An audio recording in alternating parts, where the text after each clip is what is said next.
right, or actually on in the center and to my right, Mundell Robinson. How you doing, man? Peace, bro. What's up? Good morning. Good morning, y'all. Good morning, good morning. And actually, I did that. Marcus, how you doing this morning, man? You already know the kind of words that I want to use Yeah, right now. So I'm yes, just yes. We warmed up with you this morning. Like we already know where you at. We gonna do a Friday. We're gonna do another Friday episode on Monday. Matter of fact, that might just be the type of episodes that we do going forward. I mean, to be quite honest with you. But before we proceed too much and too fast, Mundell, man, we good to see you this morning. And man, we just send all the love and power and solidarity, man, that we can your way, and prayers, bro. I've been praying with you and for you, and man, I just want to pass the mic to you, man, so that you can well, just know that all of us love you, man. that's right. I appreciate that, man. And also to the squad who's been in my inboxes on all social media platforms, worrying about me. Yes, Friday was the most uh real day of my life. It got Mm.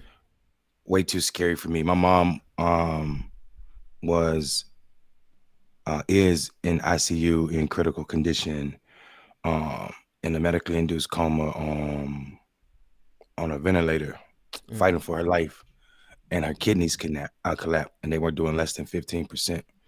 Mm. And and the doctor was like, "There's no way." You know what I'm saying? So, yeah, it got real quick. One phone call, and Yeah, so I had to hop off. So we had to hop off. So I appreciate everybody's prayers right now. yeah, man. Yeah, Also, fuck Donald Trump for not taking COVID serious, because we don't have to be here. We didn't have to be here. that's it. That's it. So That's it, man. So the hospital though, like the hospital has been super dope, man. Shout out to the first responder, like the people literally every time call to the hospital, like they got an iPad in the room. So while my mama can't, hear or see us, and she's hooked up to all types of tubes and shit. mm, Yeah, mm. you know what I'm Well, saying? brother, let me. I mean, we're all ears, and this is by no means to cut you off, but I do want to just interject that, man, you flanked by a whole lot of people who love you, right here on this show, and people who love you that you probably will never get a chance to meet. And I'm gonna be honest with you, one of the upsides in having a platform, is having all the love that people show you. So man, people in the comment section right now are just sending up that love, and I can tell you, brother, just from experience, it's okay to need a whole lot of extra love, and then go on social media and see who's saying something positive about you for a change. You know what I mean? It's good. It happens that love is available to you, man. So solidarity. Indeed. Peace, brother. I appreciate it. I think that. I mean, I've been checking on you, bro. So Yeah. Yeah. yeah, I'm, they Yeah. can do the diatribe. I'm just gonna say, I mean, I've been in your inbox for real. So it's all good. What you trying to say? You a better brother to me, man? That's why I I kind of am. feel like you. Mondale. Marcus loves you more than Ben. In defense of both of y'all, I appreciate all the text messages this weekend. It's some real shit, so I appreciate that. But let me say, because Mark is messing with me, because he know, like, truth be told, like, if I was keeping it 100, I know I'm not a good friend, man. I already know. No, he's horrible. You're horrible. You're fucking horrible, man. That's why I'm kind of proud of you. I'm gonna give you some props, because I know it took a lot for you to just be like, No. I love. No, I am a very caring. What do you mean, man? I'm a softie. What do you? Hey, my dad, he was like, he better get his shit right and get his ass on this show this morning. No. I'm just No. Oh, you talking about that other side? I mean, look, man. I can't vouch for who that other dude is. That's the other dude. That's the Twitter dude. That's the dude who this morning was like, ready to go into round 3. Hey, Like, why was everybody ethering you on Twitter, man? Why was were everybody they- trying to fight you on Twitter? were they ethering me? Because I mean, I No, honestly, they weren't ethering you, but they it were was coming. like- They were coming for They me, were though. coming for you, and I mean, these are Shit. people that love you too. They were like, Yeah. "We love you, Ben, but fuck you, Ben." You want to explain that real quick? I'd be more than happy to. Thank you so much for that. But before I do, because we Absolutely. could be on that all day, let me be non-sociopathic. Not my, put my megalomania aside, because that's what Marcus is basically saying. and see if there's any other stories, because there's some other stories that I think might matter a little bit more than that. But now, if y'all just want to get down to it, we can get down to it. But I think we need to handle family business first, and then move into other things. Because and here's the thing, I wouldn't have asked about it unless you had a tag clickbaity, like it was a Benjamin Dixon moment, and then it became a clickbaity political thirst trap moment, and I was like, hold on. Okay, so let's start there. I think that's a good place to start, right? Let's start there. The reason I tag clickbait is because somebody had the nerve to say that we have not been holding, say that I, right? This is why I made it a we moment, because they said that I had not been coming after, who's the president now? What's that? Biden. Like I hadn't been going after President-elect Joe Biden, holding him accountable. And I'm like, and this is a person who said that they're a patron. Now, my first inclination is don't nobody control Ben Dixon. I don't care if you're a patron. I don't care who you are. All right. That's my first inclination. But I say I don't have to go there. Let me go to my second inclination, which is the proof is in the pudding. We have been calling out Joe Biden since before he got elected. When he got elected, the day he got elected, and after he got elected. But they say this shit because we don't jump when they say jump, because we don't adopt their ideas when they say, because we don't just take the ideas of a YouTuber and say, oh, well, that's a strategy we never considered. Maybe we should hold our votes hostage against Speaker Pelosi in order to force a vote on Medicare for all. Do you think people have not considered that? But anyway, this is all wrapped up into a whole bunch of stuff, but the way Clickbaity got involved in it was because they had the nerve to say that and I'm like, listen, if you're a patron, you've been listening to my work, you know I've been giving Joe Biden hell since day one, square one. That makes me doubt that they're a patron. But number two, if you have at all been on our channel and have at all experienced clickbaity political thirst trap, you know that there is not a neoliberal who is safe in this environment. That's how Clickbaity got involved. So we can go from there, but I mean that's why I said let me put our name in it, because I mean it is what it is. The truth is the truth. It sounded like you went back in the room around the corner and got your back up. You know what I'm talking about? Let me get my moments real quick. Dope? We gonna handle this. Yeah. Well, no. I honestly did that because I did that because people need to know. Like let me start here. First of all, I don't know where you gentlemen stand on if you even know what we're talking about. This weekend, YouTuber Jimmy Dore made it an issue to force the squad. He said, listen, squad, if you don't do this, then you're not really progressive or some shit. But this is what he wants them to do. He wants them to force Nancy Pelosi to have a floor vote on Medicare for all. And whoever votes it down, they want to use that as leverage in order. Actually, there's two variations on this strategy. Actually, this is one that they will use that to say, look, all these Democrats don't support Medicare for all in a pandemic that killed 300,000 people. Sounds really good. But when you go to step two and you ask yourself, what's step two? You realize there literally is no step two. Their big plan is to look at America and say, look, America, these establishment corporatist Democrats don't support Medicare for all. Bro, forgive me if I don't think that's going to move anybody. 300,000 people are dead, and that didn't move them. And you think that this is going to be the moment that is a great epiphany for the American people to say, aha, the Democrats are the real problems? Because no, what's going to end up happening is Nancy Pelosi is going to shut out every single iota of power that the squad has that they can still use and leverage for 2022 instead of trying to shoot their load prematurely in 2020 and 2021. That's my thoughts. Right. I don't know where y'all stand on that, but we can talk about it. Mondale? It sounds like somebody's internet famous with no understanding of how Congress works. First of all, the squad can't force Nancy Pelosi's hand to do anything. Well, they say, this is the second variation says that they threaten. This is the big gambit, that they threaten to vote against her as Speaker of the House. That's what they're going to try to leverage. It doesn't matter. And she's still going to win. And then they're going to have less position because she's going to isolate them and not give them any positions. Furthermore, dumb guy on the internet who I don't know. Because I got an internet troll I'm dealing with too. So dumb guy on the internet that I don't know. Let me also explain something to you. Don't expect women of color to be threatened or forced to do something by you. Come on, man. Don't even go there. Like, you're mad at them. They're not progressive by your standards. Oh my God, this is hitting home. They're not progressive by your standards because they won't take your white tactics, while they are smart enough to get their black and brown asses elected in this Congress. Stop. You probably don't even live in any of their districts, which means they're not responsible to your dumb ass and your YouTube followers who know nothing about the process if they're going along with you trying to force a bunch of black and brown women to do something that you think is smart that ain't nobody calling for. That ain't how it works, man. Yeah. Can I jump in here? Yeah, man. Does hold grudges. I don't know who D. Mitchell was. That's a fact. Nancy Pelosi holds grudges. Nancy Pelosi is the grudges. Nancy Pelosi, she petty as hell. Nancy Pelosi is petty as fuck. Like, don't ever. Her goddamn daughter has me blocked on Twitter. Nancy Pelosi's daughter got me blocked on Twitter. You motherfuckers trying to have a game about who the most progressives. All right, but here's me not centering whiteness and centering blackness. First off, all right, do you? First off, they need to pass the Marcus bill. And the Marcus bill is we pass reparations, and then Medicare for all is and Medicare for all is a addition. It's a part of the omnibus bill, right? So pass me Jimmy Dore if you care, if you really care.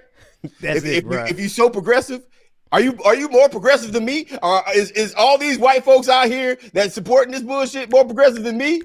Because I'm gonna tell you what the bill is. The bill is the reparations bill. Keep that same energy for reparations. Keep that same goddamn energy for a reparations bill. If you know what they're gonna do, we'll add on Medicare for all as a tag. There it is. As an earmark, we'll add on Medicare for all. We'll add on college and all that stuff. Like, we'll add on all that stuff, but it's gonna be called the reparations bill. Are you as progressive as me? Are you? Are you really as progressive as if you're the utmost big time progressive person because first off, you don't even these folks don't even understand tactics. Don't even understand how laws work, right? Like, here's the thing: you go around, mess around, and start fucking with Nancy Pelosi if you want to. Don't get me wrong, but you're gonna have these people not being able to be the most ineffective human beings in Congress.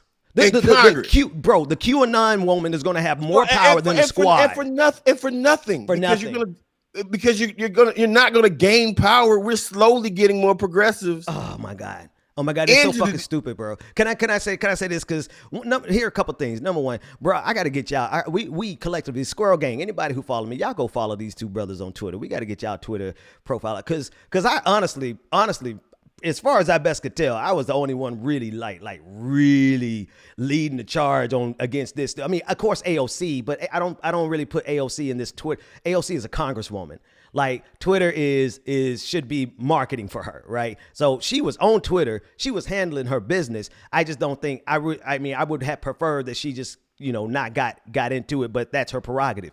What I'm saying is, like, bro, it is a moment right now that is happening that is the resurgence of whiteness in progressive spaces, making demands on the people who actually got motherfucking elected. Let's talk about this shit. Who got elected? Cori Bush, a black woman. Jamal Bowman, a black man. AOC, a brown woman. Ilhan Omar. It's black minorities that's getting, and y'all trying to reposition the power structure of this system right now when y'all have been failing. What has progressed? What did y'all actually accomplish before black progressives stepped on the scene? Now, I didn't really want to go to this because I can show you just how illogical your entire plan is. We could just keep it there. But if we really go one step lower, y'all are trying to flex your white progressive muscles to have dominance over black and brown progressives who are out here actually doing the goddamn work. I'm gonna mess with you real quick. Check me out. These motherfuckers forgot who I was, dog. Don't let this Disney dad shit fool you. I'm the one that murked every single one of y'all on Twitter, and then I don't care what happens in person because I'm stupid enough to show up. What? All right, this is what I'm trying to tell you. There is a moment that's happening right now, where we have black and brown progressives who have put everything on the line. Meanwhile, behind the scenes, guess what I'm just getting wind of? That there is enough money, literally, in the progressive hemisphere, ecosystem, whatever in our orbit, to have funded a goddamn revolution. Why have we not had one? Because these rich white progressives have been lacing their pockets with your desire for a revolution. They have monetized your revolutionary spirit. And right now, Jimmy Dore is right back with that same white demon of monetizing that white supremacist spirit that's in the progressive movement. And I'm sorry. Listen, don't apologize. Get him. Listen. Well, I mean, that was a I'm sorry, not sorry. As he puff. So listen. Oh, my bad. It was my camera on. Yeah. My goddamn. This is rare form. Get it, bro. Bro, like, they don't know me, bro. We are out here doing this shit for our lives. Let me tell you something, man. I'm making so much goddamn money on YouTube right now. So much goddamn. I ain't never seen this kind of money in my. I feel like I'm making drug money, man. I'm out here making goddamn drug money. And what did I do with it? What's the first goddamn thing I did with it, Marcus? I came to y'all and said, let's squad up. Let's clan up so that we could do this shit for progressivism, for a liberation future. That's right. And these motherfuckers want to say Jimmy Dore, who's vacationing in the south of France, who has health care. I have not had health care in 10 goddamn years. So who's out here fighting for Medicare for all for real? That's right. That's right. I mean, honestly, like on some real shit, I wasn't bullshitting about this reparations talk. I'm tired of these motherfuckers bringing up anything else. I know that sounds crazy, right? But like, show me that you're progressive by affixing the atrocities that America has suffered upon indigenous people and black people. That's the ultimate progressivism. I get it. Y'all want Medicare for all. That's like the linchpin. But guess what? Show me reparations. If you are white progressive and you don't openly support reparations first, then you're a fuckboy. I said it. That's right. Every single one of y'all, no one of y'all white socialists want to see with us, bruh. We've been revolutionary since we were born. That shit's in our goddamn DNA. You learn that shit in a fucking book. Try that revolutionary shit on me. My bad, dog. Let me, you still need to make that run? Yeah, right. Yeah, I do. Yep. Anyway, so it's just, I'm sorry, guys. Every now and then they touch the right nerve, bro. Ben, hold on 1 second, brother. I don't think you need to say you sorry after that. And I think we should clip it and like all share it all day to day. Let me tell you, I got cold chills when you was talking about it. And the reason I was saying it is because, and I'm not trying to take the light off what you just said and put it on me, but I do want to just point out like how problematic white progressives are. One of my friends who is famous, right? She has a there's a call, and it's a bunch of collected progressive, 99.99% white. They had guest organizations come in to speak. I got invited to speak. They were about to close the show and didn't invite me to speak. 2 hours on this call. I recall. I think you told me this before. Go ahead, tell that. Oh, yeah. This happened this weekend. Oh no! Right? Jesus Christ. So when I stepped in to shut down, I got a text message from her like, "Oh, what do you think the number one problem with the progressive movement is?" And I literally been without the articulation that you just offered, told her the same thing. We have the same problem on our side of the house that the centrists have. Y'all center whiteness. Yeah. At the expense of black and brown people, which makes it hard for black people who don't play politics to see the difference in any of y'all. Right. And what I'm saying is, when you said that there's enough money on our side to fund the revolution, that is not hyperbole. That is not hyperbole. People forget how many millions of people donated to these campaigns on the progressive side, right? So that means, where did that money go? To the same consultants that the centrists are using. So I'm trying to say, to get rich. And we just got to own that. The parties, they're not really supporting outsiders. And that's scary because I mean, that goes too deep. I don't think I need to say that because that's somebody else's story. And I think they're going to tell it one day. And this is real fresh. You know what I'm saying? Because she went to Congress without the support of folk, even though they were supporting the people against her. So that's a whole nother story. Yes, but here's what I would say though. Let me tell you about my troll and then what people said. You might know my troll, Ben. Shula King. He's a comedian. Oh, really?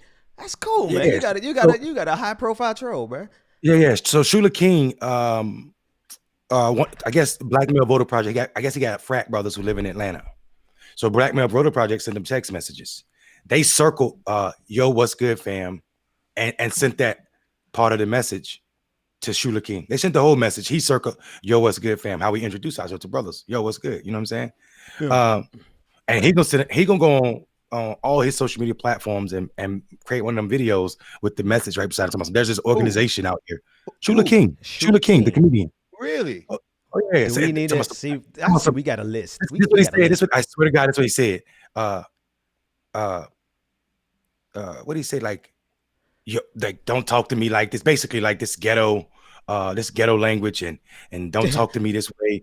And I'm thinking to myself, he told me, not all of us talk like this. And I'm thinking to myself, so because not all of us say, "Yo, what's good, fam?" Do you make a video about text message you get to say, "Hi, how are you"? Do you prefer "Hi, how are you" from the Democratic Party with no substance, with no organization? You know what I'm saying? No organization dedicated to Black men, solely to Black men. You prefer "Hi, how are you" over "Yo, what's good"? So I mean, I made the mistake of going through the comments and seeing it. I read all 285 of the comments on his YouTube and responded to over 100 of them. Bro, they don't know who we are. Bro, they don't know how petty we are, bro. Like these black people, and then some white people in there, and they black people are like black people are saying like oh, that's ghetto and not professional. It's not professional to say yo and use ebonics. And I'm thinking to myself, we are a hurt people, bro. We are hurt people. We have been fooled to believe that the way we speak and negotiate with English is problematic, is wrong. Bruh, I'm so done with that shit. Who gets to tell me what is professional? Who sets that framing? You gonna let white supremacy set that framing to decide what is professional and what is not? Kiss my black ass. I just don't care anymore. And let me tell you, I just don't care, right? So like I've lost, me personally, I've lost the codes, the switch to the code. I just lost it. Like brilliant. I'm going to be Marcus. God damn, this Marcus brilliant. At every single turn in my life. Yeah. I cannot turn it off. I refuse to turn it off because that shit is hard to do for me. Right? I'm not going to go into a room with Joe Biden at a meeting and sit there and be quiet and then say, "Yes, boss. Hi, I'm Marcus Farrell. I would like it if you would pay me some attention." I'm gonna be like, "What's good, Joe?" Right? You know why? Right. Yeah, what's good? What's happening? Matter of fact, I might get more country. Like the only code switch I got is going from this to ratchet. Right. And that's what somebody said. Somebody's like, "Oh, to turn up, right?" Yeah. Somebody was like, "Oh, if y'all see Timmy in the hall, I bet they'd be like, 'Hi, how are you?'" And I'm like, first of all, there's no hall. Timmy basically said, if you see a white guy in the hall, you'd be like, "Hi, how are you?" I'm like, and he's about that's my problem. And I was like to myself, first of all, there's no fucking hall at Black Male Voter Project. Second of all, there ain't no Timmys. It's all Tavon and Quaishas over this motherfucker, homeboy. We're 100% black organization. White people don't apply to work for us, and we ain't. You know, there's more knowledge being dropped on this show right now than most of these people like can give in their entire lifetimes. Right? I like being black. Hey, there is black privilege, but it's the absolute opposite of what they ever would think privilege would be, bro. The absolute opposite. Absolutely. Yeah, I just like being black. I like being a Southern black man. You know why? Because here's the thing. They'll jack everything that we have, right? Obama used so many hip hop terms that was jacked straight from the streets, right? Y'all ain't have a problem with it then.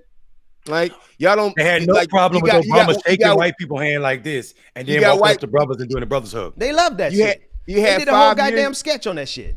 You have 5 years of white ladies saying, "Check out my bling." A statement that was created by Lil Wayne, right? If I say, "Yo, what's good, fam," and you're offended by it, that means you're a fuckboy or or whatever. It's not me, right? Because that's the same thing as me saying, "You know what? Matter of fact, check this out.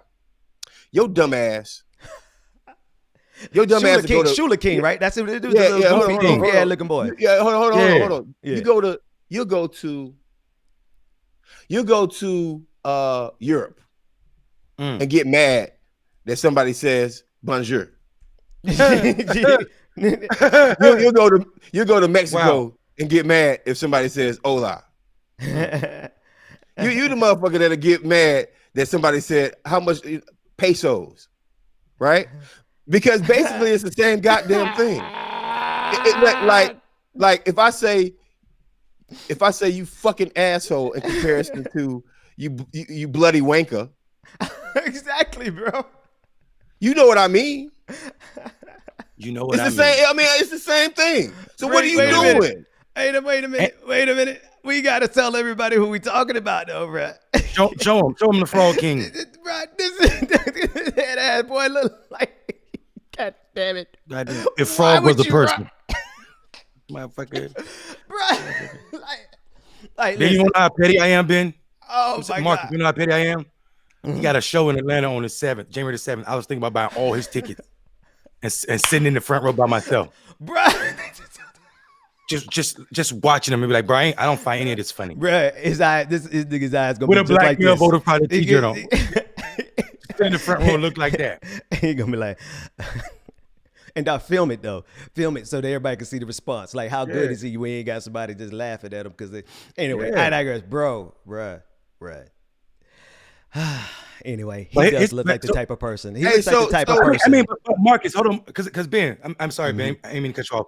But Marcus, you made that comment so like flippant. I think people might miss how important it is, especially as it pertains to black people, because what you're saying is people forget that language is culture, and what you just said was powerful. And I know I don't need to explain for you because you can do it yourself, but that to me resonates. Literally, going to France and telling people not to speak French is the dumbest shit you ever heard. Being offended that they ain't speaking English is the dumbest shit you ever heard. Going to Mexico and getting upset that you hear Spanish everywhere or read and everything is written in Spanish is dumb as hell. Expecting black people to not to speak African American vernacular, because first of all, stop thinking it's a mistaken form or a broken form of English. It's not. It's ours. It's an evolved. And since you like white people so much, go read what Stanford had to say about African American vernacular. There it is, idiot. Yeah, go read it. And then you have to couple that with the fact that language and food are probably the biggest part of culture. So if you're trying to take my language, if you got a problem with yo, what's good? You say you got a problem with black culture, which also says that you got a problem with blackness, which also says you hate yourself. You hate yourself, bro. Now, listen, man, Marcus, when you said to shut off the code switching, bro, that resonated with me, man. Like I can't do it. Because bro, no, you know why I won't do it anymore? Because I can still do it. You know, my ultimate, I'm gonna be honest with you, my real culture, this gonna sound like whatever it sound like to you all, but whatever. My real culture is truth, man. Is truth. And I have had to code switch and cut off my beacon for truth just to not tell some of these mediocre ass progressives, y'all are dumb as fuck and you're in the way. And if you would get out of the way and let people who have been under the oppression of both capitalism and white supremacy lead, we could actually help save this planet from itself, from the scourge that's on it, humanity. We can. You know why? Because we have had to have and create the ingenuity enough to not only survive, but thrive underneath capitalism and white supremacy. And we say fuck both of them, and you're just saying fuck one of them. Wow. Hey, I went on MSNBC and made up a word. What'd you make up? It was dope. Hot messness. That is the messness. Yes. He said it. Yes. Look, when you said it the first time, the host almost lost it. Then you said it again, and I think the whole panel almost lost it. And when they cut back to the panel, everybody was like, "Bro, can we get a shout out because I can't because I cannot listen. I'm telling y'all the truth. You can't turn it off. I mean this. And I remember I worked for Ambassador Soderbergh. Nancy Soderbergh. I ran her campaign in Jacksonville, and she was always concerned. And I love this woman. I really do. She's a mentor and a friend. But she was always concerned about how I presented myself because I couldn't turn it off, right? And then I just thought to myself, let me try this. And I was in the middle of talking to some donors, and they were rich white donors. And I remember just in the middle of my speech, I just was like, "Man, fuck that. I can't." and I just said, "So what happened? Like, so this is what y'all gonna do? Y'all gonna give us some money? What's up? What's up? Right?" So I because I just can't. I cannot. I don't. First off, I don't like y'all like that. Right? Like you dig what I'm saying? I don't like nobody like that where I have to talk differently to make you. To me, if you don't like this gorgeous, beautiful black man, can I tell you? Wait, Marcus, can I just drop this? I got to interject you. There's only one person on this planet that I am code switching for the rest of my life, and that's my wife. I'm learning I've learned her language, and I'm going to switch and code. But all the rest of y'all, I don't like y'all that much to do that much work. I don't like. So therefore, what's the, you know what? First, let me back up. I didn't realize I woke up this morning innocent, and then halfway through the Clickbaity political thirst trap show, we got beef with two entities. Jimmy Dore and Bud, like y'all just throw me into a beef. I need to figure out. You know what? Let's go ahead and add Anthony Mackie to it. I thought we did that Friday. Yeah, so now we got beef. Everybody got their own little. Everybody got their beef. I thought we did that Friday. Yeah. But anyway, I don't like y'all. I don't. And what I mean we're not talking about the audience because we love y'all. See, we love y'all enough to give y'all the authentic. Like y'all see the realest of the real. There's no pretense here. Like we don't rehearse a single thing, and we drop more knowledge in 5 minutes than you'll get from these mediocre people in their entire YouTube collection. People. Go ahead, man. No, I like when you said people. It was funny when you said 5 minutes for these people. That was intentional too, right? Can we try to code switch? Let's do a minute. Let's just do a minute of code switching. Let me try. You ready? You ready? Hold on. You know what I'm lying? I think I'm lying. Go ahead. You first. I'm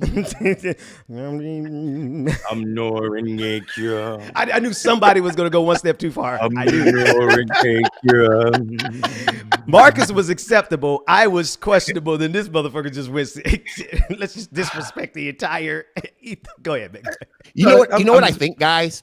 Oh my God. Why do I sound? I can't do it. Let's finish the show. Let's finish the show in white vernacular. Oh my God. You know what I think, guys.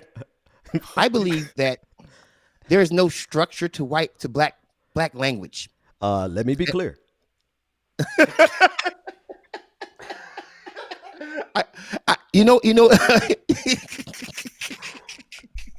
Yeah, they don't know about us, bro. They think they got a critique of Barack Obama, man. We'll slither him to pieces and still put him back together again because he's still black and we still love him. Yo, let me tell you how bad the squad is, bro. The squad's been talking about the rules and grammatical rules for African Americans. Somebody went and found a study I was talking about. I'm telling you, I don't just be talking. Somebody named Nick Eaton went and said, "I'm not playing," when it got the study. I love y'all. Nice. Well done. These people are serious. These people are serious. Also, the way y'all find like personal accounts on different platforms, y'all are amazing. I appreciate that for real. And those I see those squirrels all over the internet now. It's crazy, man. I love it. I see those squirrels all over the internet, bro. I absolutely love it, man. We that's why we clanning up, man. We squatting up because the truth is, man, like low key, if people always ask me, Ben, why are you doing the Clickbaity show? Right? I got a whole squad of people like, man, the show is amazing. Thank you for doing it. Then I have a couple people who are like, man, why are you doing it? Why are you doing it? And I'm like, I sat down on this show the very first night and recognized the brilliance. It was there already. The same brilliance that I operate in on an everyday goddamn basis. That's why we could sit here without a goddamn script and break down every single issue to the very bottom. And to what's that move? We can break it down till it can't be broke no more, bro. Like, it doesn't matter what issue you throw at us because there's a shared brilliance on this platform right now. And I just believe, I don't know, 3 out of 3, I'm just saying there might be something to the fact that we're black progressives and that you might want to see if somebody else has that same brilliance resting in their bosoms. All these black women out here, black progressives that y'all want to dismiss because you hate the narrative of this group of black people being actually more qualified to lead a socialist revolution than you ever were because we have suffered underneath the unique boot of American supremacy, which is both white supremacy and capitalism. Y'all don't really want that, Brian. I just been playing with y'all. I just been playing with y'all clowns. You're triggering the 15% of white person in me. Hey man, that 15% is speaking the hell out, bro. It's crystal. You actually do a better Ben Shapiro than me. That's Ben Shapiro. I do one. Hey, my Ben Shapiro sounds like this. Marcus, your 15% white guy might be related to Barack Obama because he's from Ireland. His family is as well. So who knows? You could be the cousin of the first black, partially black president who's also white. So you guys can't take full credit for him. You know, he belongs to us too. Here's what I'll say. I understand you black people have your own colleges and you're a church that screams and hoops and holler, but our English is better than yours. It has periods and commas. You don't understand those. So there's that. You know what's crazy? Your language sounds like a pidgin language. And even if our pidgin language, English is a fucking pidgin language. For all you smart ass American English is ghetto as fuck, bro. And you trying to fucking trash. talk about African American vernacular. Don't play with me before I put some English on your ass. I'm a whole nerd over here. As a matter of fact, my favorite term in proper English is Black Lives Matter. Black Lives Matter. Black Lives Matter. Yo, that video was so dope to me. Bro, but think about this. Like, just think about how shitty American English is when it's not even as good as British English, bro. We sound like the country bumpkins of the language families, bro. Like y'all out here, we really haven't had a conversation about our language and our dialect and how we present. Man, kiss our black asses. If we say, I don't care what we say, it is still more informed. You could take any one of our leaders who couldn't read a book, but they had the intelligence of what it took to survive in this goddamn country. They are more brilliant than you will ever be. Let me tell y'all something. 2 days ago, Lift Every Voice and Sing became 120 years old. The Johnson brothers wrote that song, not because they were writing the national anthem for black men. For black people. They were actually writing it in response to the music that was on the radio at that time. Between the 1880s and the 1920s, the number one type of music was coons, songs about black people being coons. And actually that year, the number one track was called Every Race Has a Flag Except for the Coon. Jesus Christ. Every race has. So check this out. So that song was to show, to create pride in yourself, black people, right? Create side, and also to point out the struggle been called, the survival under the boot of the twin feet, capitalism and American racism, right? So, and it also showed the admirations of black people if we were to have equity and freedom in this country, truly, right? On, that's what that song was written for. Now check this out. Also, something else came out of that song. Marcus Garvey heard that song, and in retaliation, he created the red, green, and black flag. The protest flag came out of that song. Right. I would argue to people that this show, Black Male Voter Project, comes out of that same legacy. We are the red, green, and black flag in American politics to y'all fake ass progressives, because the way y'all are showing up is cooning. And y'all are saying coon shit about black people. So we show up to show you that you're wrong. We are the Lift Every Voice version of American black man politics. Get uncomfortable with it, motherfucker, because ain't no coons over here. And here's the brilliant thing about it, because if we were to keep it 100, right? Let's keep it 100. Like even our blackness, the three of us, right? Our blackness comes on a spectrum, like, and our experience comes on a spectrum, and our perspective comes on a spectrum. Like for me to code switch, I actually, to be honest with you, I had to learn a whole different language in order to speak my truth. Right. And it wasn't English. It wasn't AAVE. It was a combination of just searching for the truth. That's my story. Right. But that puts me, I have a unique experience as a black man that's different from both of y'all. Right. My vernacular is just different because of how I grew up, where I grew up, but also it's different because of what I've been trying to do all my life. That said, just what you see here on this show is a range of blackness and black experience and perspectives that is all equally brilliant. So what's the common denominator, my friends? It's the blackness. It's the blackness. It's blackness. Hey, I'm so well said, Ben. I'm so ignorant. Yeah. I'm trying to learn other ratchet vernaculars. I don't even want to learn proper English anymore. I want to learn. I want to sound like I am Cajun. Like, wooded. I want to learn. I want to learn that. I want to learn how to sound like I'm a West Coast gangster, right? You know what I'm saying? You Mark Buster. You know what I'm talking about? You did the Cajun better. Go back to the Cajun. You know what I'm talking about, Woody? No. See. Yep. No. You over in the fifth ward. You over in the fifth ward. Yep. I am like literally. If we talk about black vernacular, a lot of people don't understand this. Chicago people sound like Mississippi people. Why? Because they moved from Mississippi to Chicago, right? Yep. We get knocked for the vernacular that we had, but we were using our vernacular to get the hell off of y'all plantation, white people. Whoa. Right? Like we created some of these words so you motherfuckers wouldn't know what we were saying. Right? So you know, I want to learn all of them, right? Right. The white folks, they want to have Midwestern sounding. Everybody wants to sound like Midwestern or Massachusetts. Massachusetts. Wait, or Minnesota, or like Minnesota, right? Like that's Minnesota.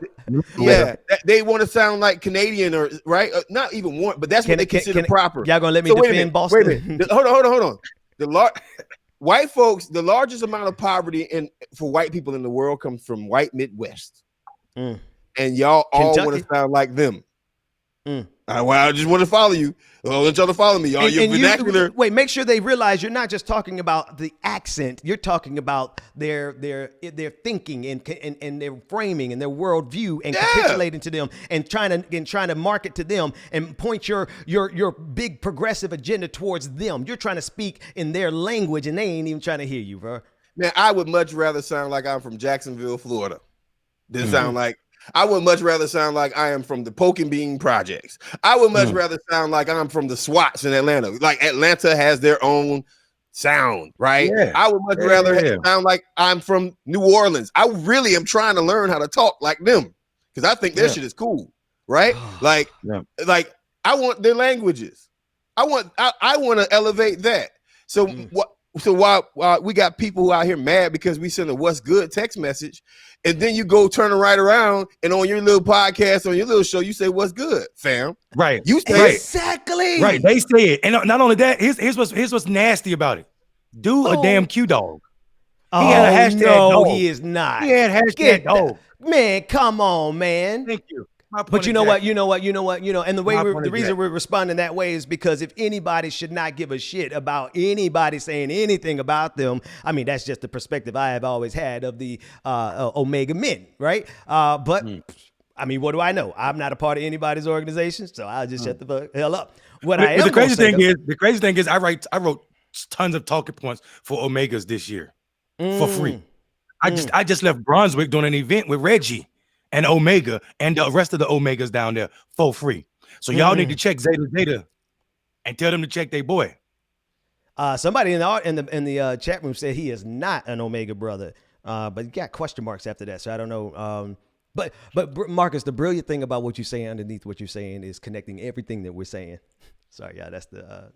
But yeah, he's an Omega brother. He pledged at University of South Carolina, and he's a part of the Zeta chapter. Oh wow. Okay. Well, so there you go. So handle him. But bro, the language and the ability to speak to people where they are, right? Let me go all the way back to say this. African American vernacular is an evolved version of y'all little stupid ass English. A better version too. It literally is. It's more efficient. We're not wasting our syllables.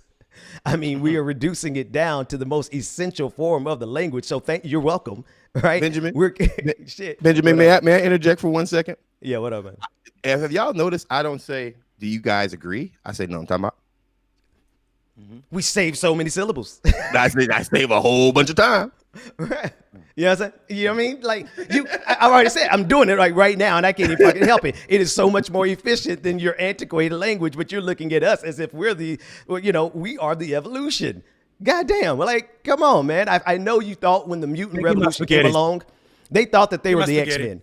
Bro, they thought that they were the X-Men. White progressives thought that they were the X-Men. No. You're the humans. We are the evolution. What we got to say has been uniquely cultivated and harnessed and forged is the word I'm looking for in the crucible of y'all mess. and we found a way to survive and thrive. So who do you think you should listen to on these issues? I keep trying to tell people, until we stop saying that these college degrees, these Ivy Towers that were built for slave master children who couldn't get into schools in Europe, tell the truth about Harvard, tell the truth about Brown, tell the truth about Yale. All these schools were built because these slave master kids couldn't get in school in Europe, and they wanted their own things over here that looked like those schools over there. Wait a minute. You mean they made institutions like Harvard was supposed to be like where the reject kids could go because they couldn't get into Oxford? Yeah. I mean, Duke is the exact replica of Harvard. Oxford. Look at it. No, they built it literally the exact replica. That's how tragic and unoriginal these Bamas are. Bro, that's what I said. They gonna think like, I don't believe this exists, but they gonna think we're black supremacists because we're really laughing at your little pitiful institutions. I'm sorry, go ahead. Right. So think about that. But I mean, so until we stop censoring that type of language, I mean, education, and realize what you just said, what you guys are talking about, like growing up and learning and living and surviving poke bean projects or surviving the crucible that is America and being black with $5 and feeding an entire family. That's some Jesus type shit. Come on, to feed 4 kids with $5 to make bologna go for 2 weeks. You know what I'm saying? A family of 6 or 7. Then, bro, and Brent, then you mess around and this is why they have to keep resources out of black folks' hands. Yeah, I'm sorry. There is no other. This is the truth. I know there's a lot of black channels, but this is the truth. I know there's a lot of left-leaning, socialist-leaning channels, but this is the truth because we allow it to be thrown in the crucible of our own arguments. The second one of us smells something that's inauthentic in one of our arguments, we pounce on each other. You know what I mean? So this is where you're going to get the truth. Whether you're looking for a capitalist critique or you're looking for a race critique, you're going to find it right goddamn here. I don't know what I was getting ready to say, but I thought that was important to say. So I yield the floor to one of y'all.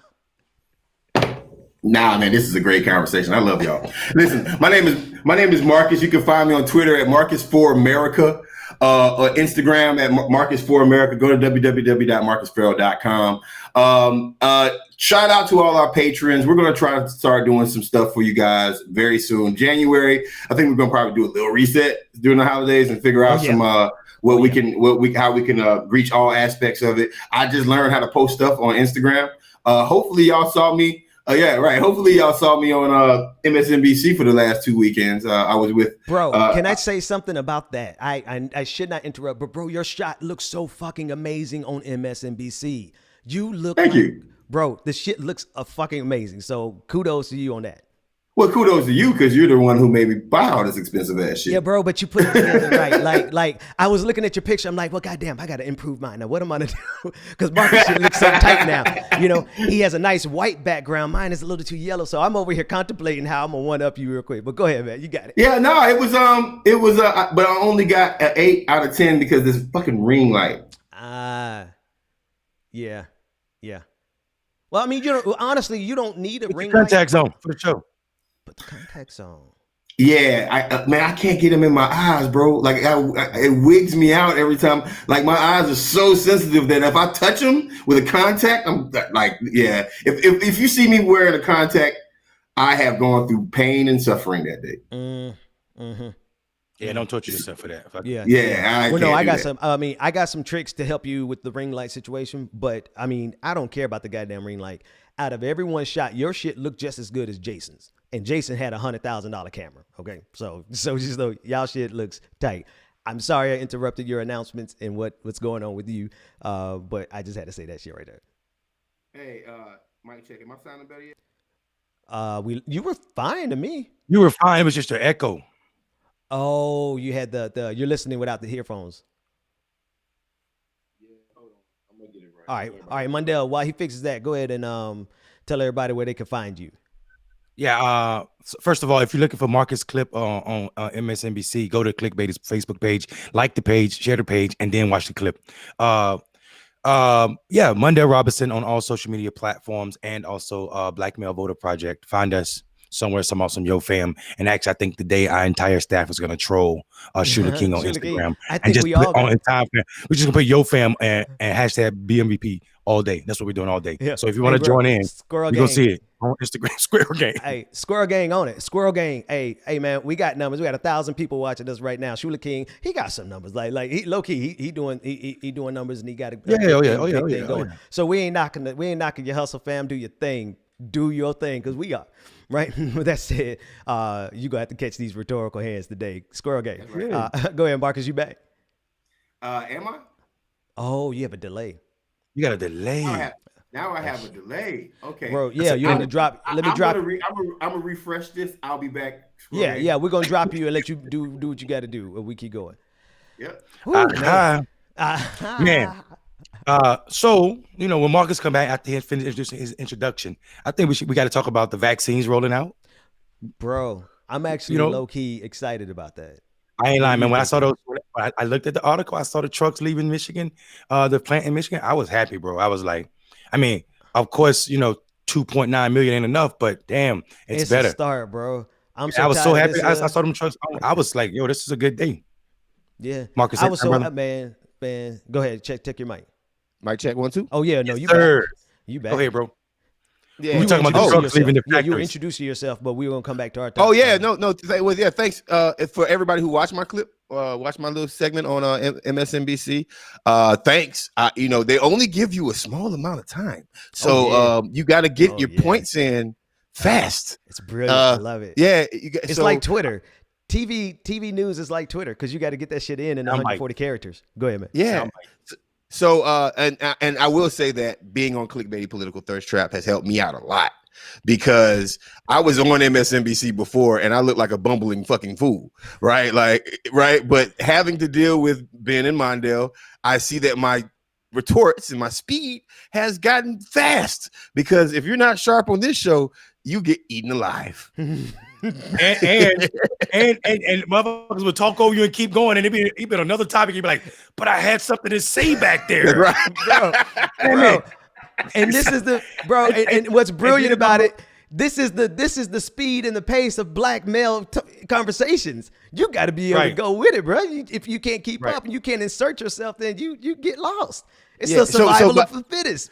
So my last point is this: please stop what you're doing. Unless you're driving a car, this post, like this Facebook post, like this stream right now, because we're only at 446. And also follow me and Mondale at Mondale Robinson on Twitter and at Marcus for America on Twitter and Instagram. Follow us right now. And it's not to take away from Ben. But y'all need to follow us, because here's the thing. I need them. Yeah, to have we need to have. We need to be amplified a little bit so we can, y'all see what we're doing this morning. Like a Jimmy Dore or a dumbass moderate politician, they get away with stuff because no one attacks them from the left that has enough backing, right? So if Ben's doing it by himself, if Ben's doing it by himself, come on, man, then it's problematic. So help us, help you, help us, help him, help us, so we can ether people collectively. Follow me at Marcus for America on Twitter. Just if you let me do it like this. Let me do it like this, Marcus. Listen, if you follow me, I need y'all following them. Period. 1 for 1. If you follow me, I need y'all following them. Cause God damn it, listen, I've weighed this thing in the balance, y'all. You don't understand. I've broken this thing down to the essential elements of the argument. The solution for what we need in this goddamn country rests in the bosoms of people who have been able to survive underneath both white supremacy and capitalism. Period. So I need them to have that back up. That's why I never have any problem amplifying other people, man. I know you know what? I have actually done it. I've actually fucking done it. If my memory serves me well, Breonna Joy, if my memory serves me well, the Bernie Sanders Greyjoy, Greyjoy. Joy. I have a complicated, friendship with her. We're sometimes friendly and sometimes we're not. But if my memory serves me right, y'all, the very first article she ever wrote on the internet was on my website, progressivearmy.com, years Oh ago. wow. Years ago. That's deep. Wow. If my memory, and then I would not dare to say that unless I heard it from her directly, and I'm older, and my memory could be bad. If I'm wrong, I'll take it all back. But I know at least her very first, or one of her first articles, let me give myself some wiggle room, but one of them was on progressivearmy.com. The reason I have never had a problem putting people on at every single level is because I just know there's enough space for all of our greatness. And we are operating in a system, including white progressivism, that does not believe it. They believe that this is a zero-sum game, and they have been allocating resources accordingly. And that's why when I finally saw how much kind of goddamn money these people been making all this time, enough to have changed this country 10 times over, if you put it in the hands of black folks. They don't want to change it though, because they make it, like you said, they making money hand over foot in this climate. So it's good just to talk about it. It's that internet gangster shit that you were talking about, and then it won't never proverbially pull up for real. Like, and the problem with that is, they're playing politics and black people are dying, and that's the difference between white progressives and black. It's a job that they can quit anytime and go work at a comic book store. My mama might die because of some fucked up policies. You know what I'm saying? So these motherfuckers out here playing games, and we dying, bro. Literally, black people are dying. This year, the amount of black men that we saw die at the hands of cops, everybody in this country should be screaming, defund the police. Everybody in this country, every progressive in this country should say, defund the police. Everybody, man. Everybody. But they want to talk to us about the goddamn polar ice caps, as if that means anything in the SWAT. When we're trying to survive past 8 o'clock in the morning. We got to go to work for $10 an hour, if that, in the SWATs in Atlanta. And they talking about some damn polar ice cap. It don't translate because we're talking about life and death in my face. And you're talking about something that's as abstract as a polar ice cap. Hey, check this out. Here. Hey, check this out, Mondale. Like, listen, I want to end student debt. I do, right? I really want to end student debt, right? But let me just tell y'all how y'all be prioritizing bullshit looks to black folks, right? Let me tell y'all what y'all be looking at, what y'all be talking about, just does not have any relevance. Cancel student debt. But I think if we went to college, I want to eat food, right? Like I like food. I want to eat. I like food. Cancel poverty, motherfucker. Right? Yeah. Cancel poverty. Yeah. Y'all screaming cancel student debt. And that's important to you because you can say that from a golf course, right? Like you can say that statement, but not in the hood. Because first, if we did go to college, like that's not our top priority. But second, there's a lot of people who just don't care about that, right? But I've noticed that's what progressives are championing across the board. Biden's going to cancel student debt. Could he cancel black people getting killed from cops? Cancel cops. Bro, do you amazing how amazing that sentence just was? That shit, y'all better hit that goddamn like button. Do that shit again. Can he cancel black folks from getting killed by cops? Yeah. Can he cancel black people from getting killed by cops? Cancel that shit. And y'all start screaming that shit. Listen, I don't think y'all progressive. Period. I really don't. Like when you say cancel student debt, that's not progressive. Man. That's common sense. That's good business, right? But like, you know what's progressive? Stopping a militarized force of people from destroying lives in communities that are right down the street from your house. And you know it's possible. And we know it's possible. I'm gonna tell you how we know it's possible. This weekend, check this out now. In what used to be Chocolate City, this weekend, the Proud Boys and Donald Trump supporters went to Washington, D.C., which used to be Chocolate City, went to one of the oldest churches, black churches in D.C., pulled down a Black Lives Matter sign with this church name on it, took lighter fluid and set fire to it in the middle of DC. And guess what? None of them got killed by cops. Matter of fact, they sent 4 cops to the hospital. They beat up and stabbed cops, and none of them. See, bro, let's come full circle then. Let's come full circle then, because here's what you actually saying, bro. There's a war going on right now, motherfuckers. And y'all out here talking about Medicare for all. Yeah. I need Medicare for all. And if it wasn't for the grace of God, and my fat ass was blessed with some some pretty good DNA, I probably should be dead by now because I haven't had a doctor in 10 years. So yeah, okay, sure. Medicare for all. We need it. I fight for it. But God damn it, there's a fight in the literal streets right now. And what it takes for you to rhetorically ignore it is the epitome of white supremacy, fam. And y'all don't even know it. Facts. It's you're asking hungry, desolate people to go fight your war, right? Like no one is saying, listen, like when Marcus said it's not progressive to ask for Medicare for all, it's not progressive to ask for environmental friendly policies. This is the fucking only earth we got, you dumb idiot. You should never say this motherfucker.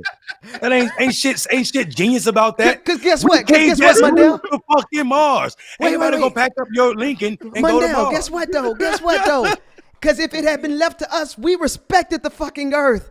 It's in our nature. Do we trying to save the black? Bro, we trying to wait. Go ahead, Ben. Bro. We are trying to save the planet from white people, yo. Because we've been always, black and brown people have always found ways to live in harmony with the goddamn planet until y'all came brought cavalier, y'all white supremacy and capitalism and imperialism brought it to our shores. God damn it. So listen, come on. Listen, may I interject this real quick? And we know what y'all gonna do in space too. Because I seen Avatar. We just see these movies. Y'all gonna colonize. Ain't gonna be nothing but war. Y'all want to go colonize other planets before we even have a spaceship. These motherfuckers talking dreaming about it, bro. Organic. I can't wait to rape and pillage this world that we've never seen before. But dreams about this rape shit. And pillage it. They talking about organic farming is the way of the future. It's the way to save the environment. Organic farming is all black people ever did, you idiots. Because your USDA wouldn't give us money to save our farm. So we've been using honey and shit to keep certain fucking predators off our fucking plants. We've been using cayenne pepper on our tomatoes to keep the fucking beetles from eating them. Fuck y'all. Why isn't it a progressive argument right now? Like what I noticed is that the person that Biden is thinking about getting for the USDA, the farmers, right? That person is bad for black farmers in Georgia, and that's a fact. But I don't see white progressives saying anything about it because it's not that little talking point. Man, I'm so happy we got this show, man, because if we didn't bring up some issues, these white folks would literally just ignore everything that was possible, right? And that's what pisses them off, Marcus. The only progressive thing to them that black people have to deal with is George Floyd. Bro, that's what pisses them off. Because honestly, like, look, I don't even want to say your boy's name. I don't want to say y'all boy name, but I guess it's almost about to come out because you've had some black progressives with large platforms, but they won us. They won us. Y'all got the real ones here. And what pisses them off is that I literally have a platform big enough to say, fuck you, you too. Who's next, right? I don't care if it's a mixture between Coming to America or Beyonce, whichever one you want of those fuck yous, you could get it, and there's nothing that you could do about it, and that pisses them off. And so the fact that I have the nerve to stand up and say, wait, entire political conversation in this United States, you're wrong, my leftist friends. Even my black leftist friends who agree with Jimmy Dore, you're wrong. Because because your strategy sounds more like a strategery. It's stupid. You have not thought it through. And you're going to cost us the political capital that we need to actually go out and primary these motherfuckers. You want to do a showcase right now. You want to be like, ta-da, we're here and we're mad because we lost in 2016 and in 2022. Yeah, we lost too, right? But we know the right strategy. The right strategy is to primary them because we have the capacity to do that over and over and over and over and over again. And y'all want us to squander that for the idea of some clickbaity motherfucker who's making, I guarantee you, he's making 10 times as much as AOC. I guarantee you, Jimmy Dore makes 5 to 10 times more than AOC, and y'all want her to capitulate to his half-cocked idea. Get the fuck out of here. Right. And I think Ben, and one other thing, you're literally trying to destroy all of their political capital. And I'm talking about are black and brown women for the most part. And there are a couple brothers in there too. So you want the marginalized folk in Congress to take on the most powerful because for what you want. Because you go can't. do it. Because you can't. Because you can't win a goddamn primary. Because you can't win a goddamn race. Yeah. Goddamn. How much money did you give Nancy Pelosi's challenger in the primary? Ooh, here we go. How much? Y'all ain't ready for that. And you can't lie because we can check that. We got the numbers. Shahid actually watches this show. Yeah, he probably stop it. Like he probably. He's like, hold on, don't bring me in this. Yeah, but Shahid's like, yo, bro, y'all dealing with what I'm saying though is like what I'm saying is it's the same thing what Ben was saying about earlier in the show when Ben was talking about who's really fighting for healthcare for all when we're out here in these streets and this motherfucker is on a boat in south of France. My issue is this: like, why haven't you ever said anything about defunding the police? Because I'm talking about. Just understand what I'm saying is how come I just want to say before you go. Are you talking about Jimmy? Yeah, I do think now. Jimmy goes hard on the police. Listen, what I'm saying to you. Okay. How come he didn't say let's force a floor vote? For defunding the police. Shut my mouth. Shit. Right? How come he didn't say let's force a floor vote for any of the blatant atrocities that are going on in the world? Why I gotta be Medicare for all? Now, I mean, I'm sorry. I want to be able to live to make it to the hospital to enjoy my Medicare for all. I don't want to be dead because the police shot me and then I happen to be uninsured. Like, see, you see what I'm saying? Like, Launchpad 86 said 75% of the public opposes defund the police. Bro, we at the same place and at I'm the same supposed to exact suffer. time. I'm supposed to suffer because the majority is not comfortable. Oh my God. Did you just happen to be in? Wait, hang on a second. Can y'all see the comment section? If you open up the little chat on the right side of the screen. Y'all can see. I was about to say, how the hell are we at the same place at the same exact time? I didn't know you could see. We are though. Out of all those chats, I'm glad you went there. We picked this one because the reason that if that's okay with 75% of America, that's a fucking problem that has to be addressed. Your community isn't the one that's being policed like us, my brother. My God. You're not the one that's suffering under the boot of the greatest form of American imperialism. When imperialism abroad wasn't enough, it came back home and it came back to the black community first. Did y'all forget about it? With that? Aaron, how can we forget about a pandemic? What you don't know though is, I'm glad you said, how can we forget about a pandemic? See, this is your first pandemic. Being black is a pandemic. And if you don't believe me, there's an article that just came out where they studied 800 black families and white families for 25 years. This is some serious data. And guess what they found out? Racism kills black people. Racism is not only a social problem, it is a health problem. It kills black people sooner. It shortens our lives. So we lived through a pandemic that you don't even have to talk about. So don't ask me if I forgot about a pandemic. Every fucking day of my 41 years, I've been living in a pandemic. No, I ain't forgot it was a fucking pandemic. You just need to wake up to mine. That's killing all of us, not some of us. And you can't inject any vaccine to stop me just from to fix being that black. shit. To fix that shit, bro. And guess what? Even in this pandemic, I have more episodes about the pandemic than anything else in this last 9 months. All right. Listen, I don't care what nobody say. My wife literally had to stop me from setting this shit off. I told y'all fellas about to see. I was about to do the goddamn thing. Because to me, 50,000 Americans was enough. God damn it. 10,000 was enough. Right. Y'all the ones sitting around here copacetic with 300,000 people being dead. I was ready to set this shit off. So when you talk about the pandemic, there's not anybody in this place who realized what time it was when it was time. And you know what I noticed? Y'all white folks weren't ready. You think I'm gonna jump out there and look like a goddamn fool by myself and y'all not really ready to be about this goddamn. And you know when I realized y'all weren't ready? Because y'all stood, so many of y'all, not all of y'all. Shout out to the solidarity with the folks who were out there. And you know who was out there during the Georgia Floyd protest? Neoliberal white folks. you know, the Karens. They were out there. Of course you had all kind of white folks out there. But you know who you didn't really have out there? Some of the loudest, proudest, YouTube folks that are like, oh yeah, we were about that revolution, and a revolution was happening under you real time, and you missed it. That's what I realized. You know what? Let me shut my revolution down and open up my goddamn backyard and take care of my family. Because if you base the future of a revolution on these white socialists out here, you're going to be out there fighting by yourself.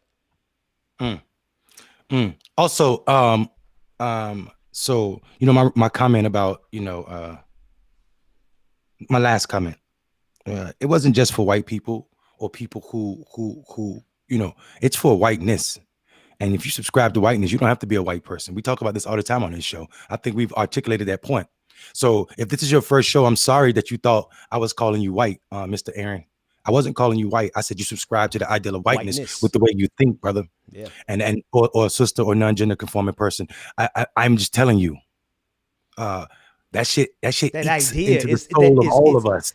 It does, bro. That's the centering of whiteness, and that asking me if I forgot about a pandemic when my mother is laying in the hospital on a ventilator in a medically induced coma is beyond insensitive, asshole. No, I didn't forget about a pandemic. We talk about that pandemic all the time. We literally just got finished talking about how happy we are that the vaccines are rolling out. We literally just had that conversation while Marcus was fixing his microphone. So where are you at? We That's started you trying the show, to score political points, bro. I don't want to move too quickly past what you just said, because I know it's a burden for you to say. Because if you open it up, it's a can of whoop ass that I wouldn't be able to contain. I'd have to stop the stream, because you rightfully so have a level of rage in you about the fact that you literally started this show off talking about the fact that your mother is fighting for her life. And these little fancy, you know, theory, they could read a book about it, but motherfuckers, we lived it. Okay? I'm sorry. If you don't like my arrogance, then that's just too bad. Get out the way, because we got work to do. All right? All right. So we are living it. And Mundell said it at the beginning of the show, and y'all got the nerves to say, like, oh, we're prioritizing blackness over the quarantine. No, the plague has been in the black community since day one, square one. God damn it. Let me stop. Go ahead, fellas. Marcus, you taking us out? You and Ben? Oh, is last word time? It's getting close to it. I mean, may as well. Yeah, like we've hit the magic notes. Like, yeah, what's left to say? I got stuff going on. I think we all do. Listen, thanks. Also, you got on my favorite sweater again. That shit is fly, bro. Thank you, man. And even though I'm making dope boy money doing these YouTube videos, I'm still not comfortable enough buying that sweater. I saw how much it cost. It's a dope ass sweater though. Listen, it's the connect. You got to have the plug. I keep telling y'all, man. This is so much I don't know. Stop treating people who work at stores like they are the help. Start treating these people like they are your friend. Fucking human beings. Do shit like, okay, go to a store and say, hey man, you mind if I buy you lunch? Try that. Like, you don't even know them, but just try it, right? Because all of a sudden it's like, then you come back a week later and it's like, hey bro, thanks for lunch last week. I got a 35% discount on this. Check this out. Okay. So if you see me in a store and I'm rapping, I'm talking to whoever that working class person is. I'm treating that working class person like they are a king or queen or non-gender conforming important person. Can I tell you something? That's how I tipped my barber when I had one. It's just I like when I had hair, I took pride in how much I tipped my barber. You know why? Because he's worth it. Like people's labor. Bro, I literally am building this company right now that we're building, and I'm building it off the model of giving the workers as much as I possibly can give them and still have a growing company, right? Meanwhile, some of your favorites have been just pocketing that cash. What am I doing with the YouTube cash? I'm building a media company to speak truth to power. What are they doing with it? They're going to the south of France. And you want to question my progressiveness? Right. You got it, Marcus. No, make friends with people, man. If you work at a Jordan store, let me tell you something. I'm going to be your friend. I'm bringing donuts. I'm walking into the Jordan store with donuts. First, it's not because I just only want the hookup. It's because I care and appreciate working people. I care and I appreciate working people across the board. If you are a waiter, waitress, wait X, if you are a person who is sweeping the floors, right? Man, we got to normalize treating people right. And what I'm realizing is the people who treat working class folks wrong are also the people who keep getting elected and keep making laws that don't allow people to have a living wage. If you know you're a janitor in your building and you love and you're a person with love, you know that janitor should be paid enough to live in that building. Right? It's that simple. And we've gotten away from that because politicians, important people who like to flex, they don't know, they forgot what it's like to actually be working class. And the people who represent us forgot to be working class. I look at that meeting that happened with Joe Biden and the legacy organizations. And I think about that meeting, and that meeting has been bothering me for the last couple of days. Because the folks, it's just been bothering me. I cannot stop talking about it because they're supposed to be the people who represent us and represent working class black people and represent black people, right? But just represent working class black people. And they sat in a meeting and allowed Joe, not President Biden, not President-elect Biden, but Joey, I can call you whatever the fuck I want. They allowed him to talk down to them. No. And basically admitted that they didn't want agitators in the meeting. That's what Reverend Al said, to make him feel comfortable. Jesus didn't go into the marketplace to make friends with people who were doing him wrong. He went to the marketplace to flip over tables, right? Turn up. And we have to turn over tables for working class people across the nation. We just have to, because if we allow the status quo to happen because these folks want to have a seat at the table, then you need to go and turn over the table in that organization's meeting too. Whether it's the NAACP, whether it's the National Action Network, I got to flip this table because they ain't doing us right. And we need results as American people, right? So as I said on Twitter, I'm gonna end the show like this. As I said on Twitter, you are allowed to call. There's so much more. There's so much more to say, man. I know y'all got stuff to do. Yeah. It's just so much to say. I don't want to do. How much longer y'all got? Okay. Take me down and I'm coming, and let's stay on. Marcus, you just opened up. What you just did. I literally was like, maybe we need to stick this out a little bit. Yeah, you just opened up a whole. How are your schedule though? I don't want to mess with you. I can rock and roll for a second. Let me finish my statement, man. Yeah. You are allowed to call these elected officials by their first name until we get a stimulus check. There you can't. I don't have to call you Congresswoman, nothing. Congressman, nothing. President, nothing. I don't. And this is not a. I don't.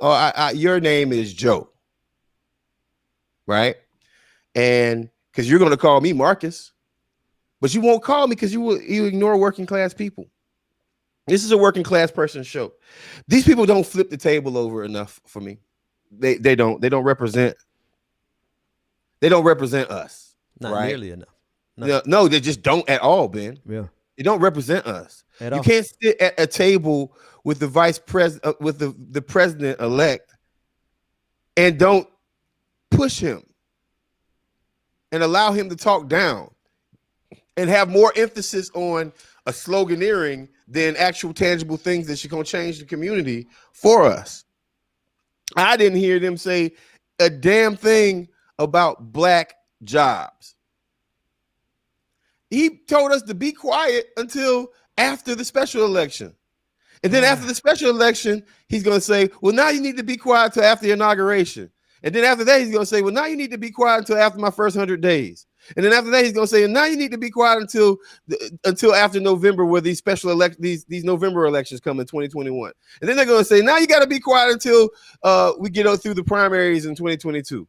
It is never going to be comfortable for these people to address our issues. So we got to flip the table over, man. And flipping the table over ain't trying to make somebody have no goddamn floor vote about Medicare for all. That ain't flipping the table over. That's just messy. That's hot messness, as I said. That's hot messness. That ain't how you flip the table over. You want to flip the table over is when, I'm going to tell you when they all got scared. They all got scared when black people and white people this summer came together and fought and protested. Bro, They all got scared then. Hey, bro, and you know what they did this summer? Let me tell you what your favorite socialist did this summer. Let me tell you what your favorite socialist did this summer. They attacked the George Floyd protest because the people who were out there, they considered to be neoliberal. Your favorite socialist, and this is, again, just so you could demarcate the change in me, was when I realized these motherfuckers were about that life like we are, bro. They not. That's when I was like, I got a family to raise. So I'm gonna stand down that revolutionary spirit in me, because y'all don't really mean that shit. They don't really mean it, because they make enough money to not really mean it. They making enough money on YouTube to never mean it. To never really mean to overthrow this system. They don't really mean it. I mean, it's amazing that these folks capitulate to whiteness even in a socialist standing, right? Even if trying to be socialist, they capitulate to it. And what y'all don't understand, what I want America to understand is this right here: Black people issues will fix America. That's it. Like y'all don't get it. Y'all don't want to believe it, because even white folks have to center themselves. Even good, well-intentioned white folks have to center themselves and their problems first. What y'all don't understand is what does that mean? What does that last sentence mean? Oh, well, I mean, you could be well-intentioned, right, and then not necessarily believe that reparations should be first on the list, right? Okay. Like not realizing that if you so they mean well, but they mean well, but they just they inherently center themselves first. They're inherently centered in what they don't understand, and what America doesn't understand, and what moderates don't understand. This is brilliant, Marcus. And what so many people don't understand is, when you fix Black America, you fix America. When you make wrong and the ills that were done towards indigenous and Black people in this country right, when you make them whole, you fix America. It's that simple, right? Because we are affected by, you know what? Medicare for all. Yeah, we need medication more than anybody else, right? We need healthcare more than anybody else. I'm gonna be honest with you, right? It could be the difference between me living to be 80 and me be 60. Like, at what point do I actually get healthcare? Can I just keep it 100 with you? Now, last year I did not have enough money to get Obamacare, and you know what? I got enough money so I can afford Obamacare. Piece of crap, you know what I mean? Like, we need Medicare for all, but I'm gonna get Obamacare. Do you think I'm gonna sit around and let Donald Trump destroy Obamacare because it's not Medicare for all, when it actually is a matter of life and death, literally, for me? That's right. You don't understand the context of the framing from which we make these very complicated decisions. The reason Black folks can fix America is because we've had to do the greatest of calculuses in order to survive y'all bullshit. Yeah. I mean, that's my final statement on it, man. Like, y'all just start centering what Black folks are asking for. If you center what Black folks are asking for, it wouldn't even be a conversation that the moderates having about defund the police, because you center Blackness. It wouldn't even be a conversation. We're asking for real progressives, real progressives center Black issues first. I don't care if you're white, because you attack the most atrocious policies in America if you're a progressive first. You attack. Can I say something real quick to that end? And as a Black man, you know what I've had to learn. What I've had to learn is to find the places, just because I owed it to our place in the Black community. I owed it to our place in white supremacy and capitalism, which is at the bottom, right? I owed it to myself to see, where do I act as an oppressor myself. And I have, over the years, my progressive journey has literally been about breaking down those areas where I stand as the oppressor, right? At first, it was towards the LGBTQ community, because I grew up as a Black conservative Christian. So, of course, I had to unlearn that. Of course, I had to unlearn misogyny, patriarchy. And of course, I had to really unlearn it even more when I got married. So, you know what I mean? It is the pursuit of that thing that makes us, that then turns, because the reason I bring that up is because I would not let y'all on my channel, either one on my channel, if y'all were like transphobic. I just wouldn't. But I have never had to be concerned about that with the two of you. Not because you're Black men, no, because there's plenty of transphobic Black men, let me tell you, right? But it's because what you applied, the progressivism that you applied outward in your expectations of this country, you applied inward in your expectations of yourself. And that is the greatest example of progressivism. Facts. That's right. Facts. I was going to say, I don't want to take us too far back, but when Marcus was talking about Jesus, black Jesus, nappy head Jesus, and why he went to the marketplace and what he was doing there. I love people talking about these nonviolent approaches to life, right? They're all based in bullshit. First of all, y'all talk about Gandhi, and Gandhi was racist, and racism is violence. Gandhi talked so much about the kayif. He used kayif like Lyndon B. Johnson used nigger. And it's interesting because kayif is the South African word that means nigger. Talking about black people. Say, how dare South Africa look at the Indians equal to the animals that were the kayifs, the niggas, the black people in their own country. So y'all go ahead with your Gandhi nonviolence principle. But Jesus, everybody like to talk about how nonviolent Jesus was. Nice. It's a lie. It's a lie.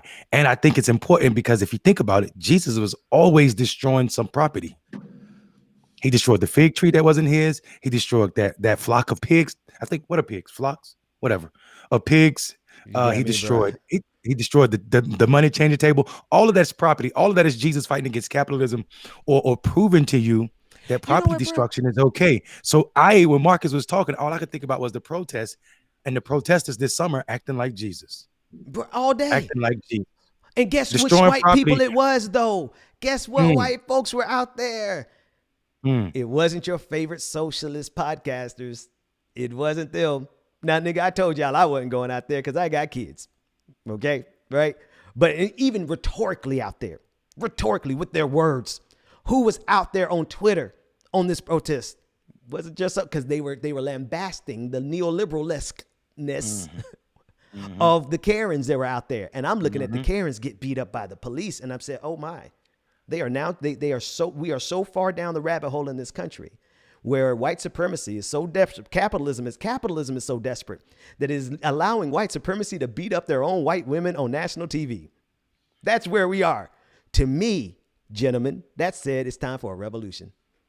To the white socialist Franklin in this country, they were like, well, they don't understand the theory. And you know what I said? I'm going home.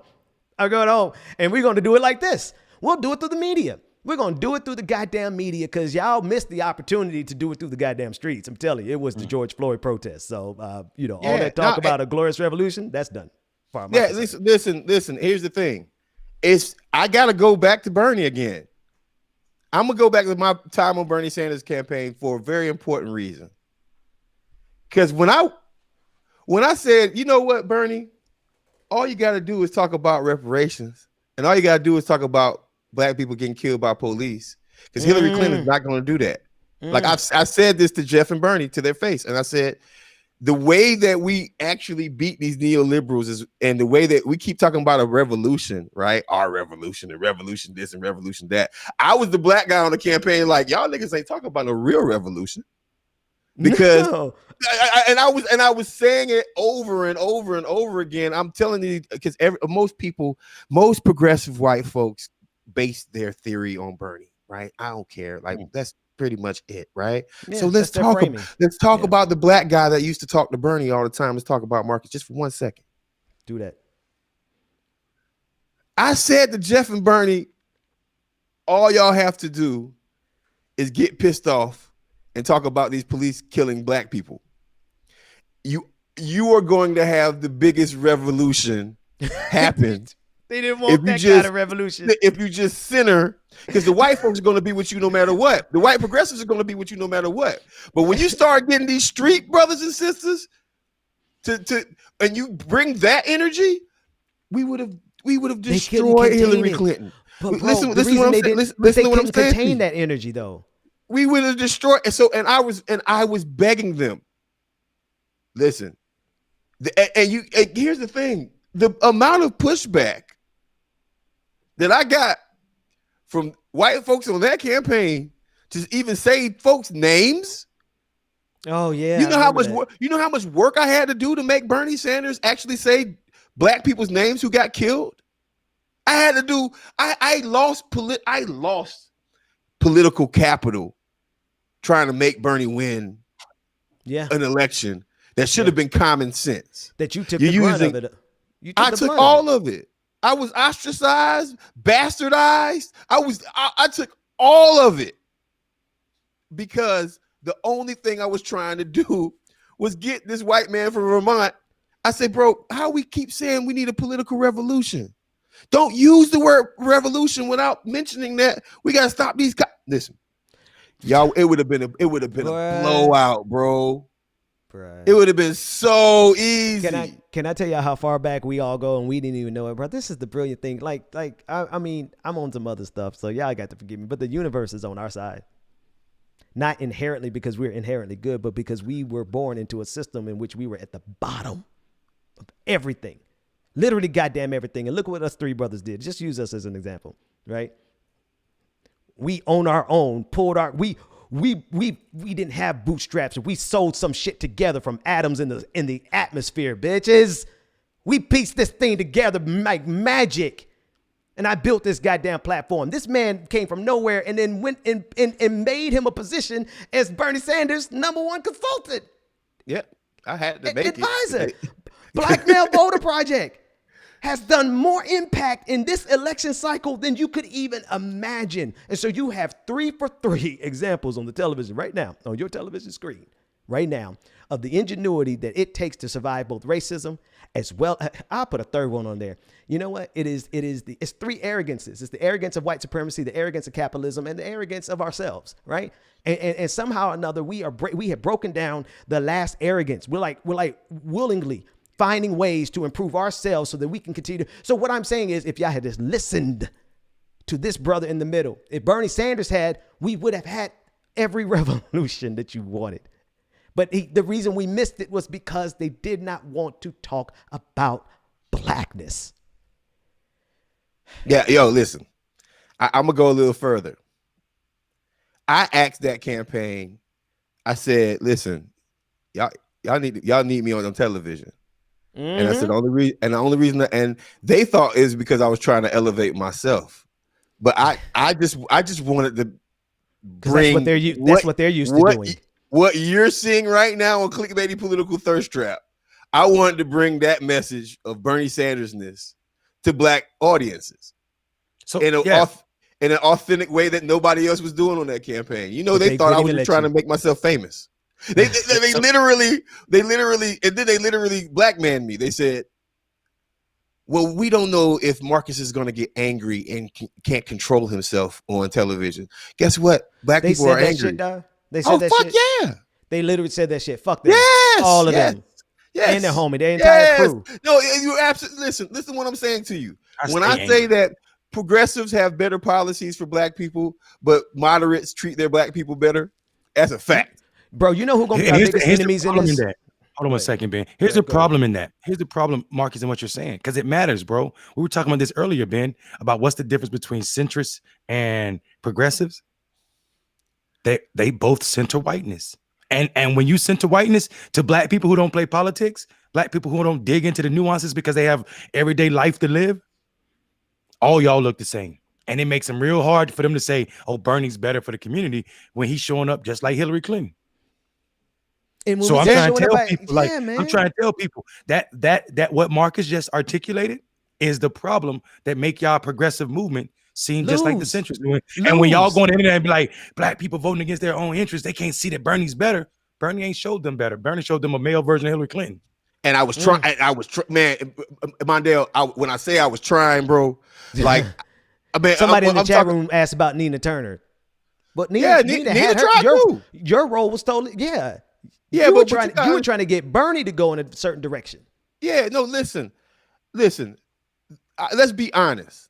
I love Senator Turner. I love Sister Turner. I love her to death. But like that campaign tried to use Senator Turner as that's our black person. Not like this woman's policies or what she cares about should be fully integrated in every move that we make. Right? Mm. Like, listen to what I'm saying to you. They tokenized black people. They did. 100%. And I was the black person that wasn't willing to take a token role. Fuck your tokenism. I want to take Bernie Sanders issues. And the reason why I bring this up is because you motherfuckers don't understand that we would have a whole different goddamn world right now if he had to listen to me. Totally 300,000 people. Whole different world. I don't care. That might sound like I'm being really cocky, but it's not. I'm not being cocky. I was literally trying to beg this white man to center black issues like I do on this show right now, because I knew one thing: white folks are going to be with you no matter what. But if you start talking that blackness and create a cross-color, multi-color, multi-ethnicity revolution, Marcus, you know what it is, though, right? You know what it is for them to actually do that. They would never be able to contain, and here's the rub: they would never be able to contain that revolutionary black spirit. They can't contain it, because once it's unleashed, this is why the boot of white supremacy has always been on the back of blackness, because they are terrified of the black revolution that is in our blood and is in our DNA, because you've earned it. You've earned it. But you just should be glad that people like me and Marcus and Mundell have found a way to hold on to the authenticity of the revolution that's in us. We'll meet you on the streets anytime you say. But you won't meet us. You won't meet us there. So I'm going to go ahead and take this drug money of YouTube and just build a media company, because you didn't want to do a real revolution. Yeah, I told people and this is no disrespect to Nina. This is just a fact. When they launched Our Revolution, I was like, who the hell is the Our? And what about what about the one that's already happening within the black community? The ones that people are already fighting for. When they say Our Revolution, I'm like, who the Our? Because it don't look like mine. But and then you did bring up Sister Turner, like low key. Senator Turner is just like, I connect with her spiritually, like we in you know, not in some metaphysical sense. I'm talking about the black church sense, like. We speak the same language.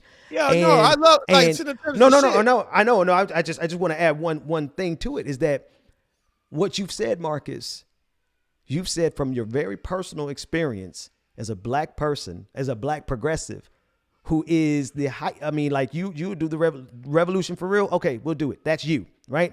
So you are telling these people that it has been your experience personally that you were tokenized by Senator Sanders' team. And that is one of the number one reasons that they lost, not because of you personally, but because they tokenized black issues all around. Yes. And I cannot speak for Senator Turner. I will not. She has her own story to tell. But I would tell you, Marcus, your story, you are absolutely not alone at all whatsoever. And so I bring that up to say this: you can hear it from the black folks in that proximity. They will tell you. But these white progressives, man, so many of them, they don't want to listen, because they suffer from the same ailment. They suffer from the same goddamn ailment. Go ahead. Yeah. It's. I put this on when we're going on extra time, but I think this is important for this conversation, right? Like, I said, man, it's just so crazy. I actually said, man, if we make these, you told him exactly what he needed. Yeah, if we make these, I remember saying, if we make deaths of black people from police officers, if we center that, Hillary Clinton can't do nothing about it because she don't know how to talk about it. The Republican Party can't do anything about it because they don't want to talk about it. Moderate black people can't do nothing about it because they don't know how to talk about it. You could be the only person out here centering this shit and literally steal the black vote from Hillary Clinton. Completely. Like, listen to what I'm saying. Oh my God. Listen, and what I said was, the first person that does it, the first time it's going to be done is going to be the biggest uprising in American history. And 4 years later, it was. I gave them the blueprint, man. And that blueprint was so closely. Look at how inextricably linked the George Floyd protests are to the conversation Their victory. About income, about income inequality, about wealth disparity, about capitalism, right? At the core, like it is so intertwined. And so what I'm saying is, of course, the leftist paradigm of capitalism critique, class critique, of course, that is where the black revolutionary spirit is, because that's where it began. Like, we have suffered under capitalism. We have been the greatest victims of capitalism. Not just here, but just think about the brown and black people across the globe. Across the globe, black and brown people are literally at the bottom of your white supremacist capitalistic system. And we have found a way to survive. and you're trying to figure out how to save yourself from your own creation. This is really, really white folks. You're trying to figure out how to save yourself from your own creation, and the people who have saved themselves from your creation, you don't want to listen to. So you're gonna keep making the same goddamn mistakes. No, man. Like, listen, guys, I tried to stop Donald Trump off top Before it even happened. Right? Yeah, guys, I tried to stop the neoliberals, and they hate me. Like, I'm gonna give y'all my political positioning real quick, and I'm gonna be public about it because I got a platform now. You motherfuckers can't just shut me down, right? So guess what? Let me tell you something. Bernie Sanders world. I know some of y'all watching. I know some of y'all on watching. Twitter, particularly. Hey, folks, on Twitter. Bernie Sanders world. I know y'all watching. Y'all literally tried to stop me from feeding myself. Just because I tried to win an election, really. But because I called y'all out for all the BS y'all were doing, and I didn't play tokenized Negro, y'all literally kept me away from opportunities. Don't hire Marcus. He's a problem. Why am I a problem? Because I brought up black stuff. Moderates, y'all hate me too. Fuck y'all too. Shit. Y'all hate me. Listen, I get it. I don't have a political home besides clickbaity political thirst trap. Me, because the moderates hate my guts. The moderates hate my guts. They hate my guts. Why? Because I had the gall to do something like create a HBCU tour where Bernie Sanders could talk to black people. What is this nigga doing? He can't try to win. So if Bernie Sanders world hates me, we got to create a whole new world. Moderate world hates me. Guess what? I love clickbaity political thirst trap because this is a place where I can tell the truth. I'm still a progressive. I'm more progressive than all the white folks who try to block me from work. And one of y'all. That's right. There's not one of y'all. There's not one of y'all that is to the left of us. Period.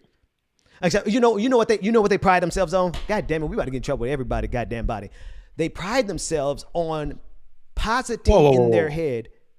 Huh? Can we just block Seahorn? Let's see what we got.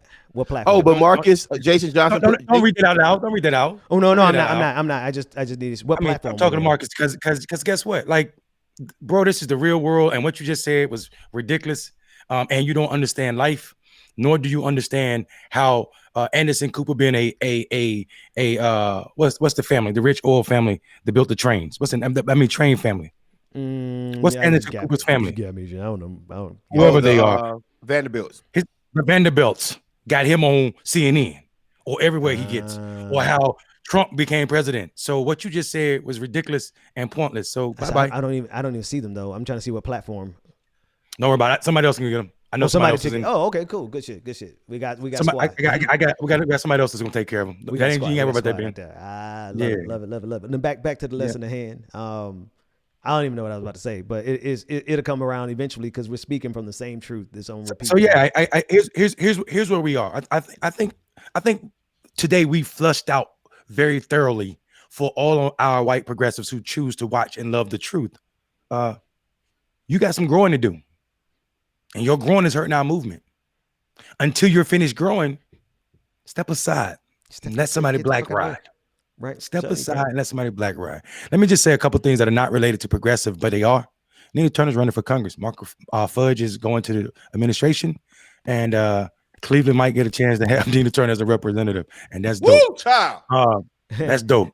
Nina in Congress, my guy. And imagine this motherfucker Jimmy Dore in 2-3 years talking about, Nina Turner is not a real progressive. Nina Turner is not because she doesn't do what you say do.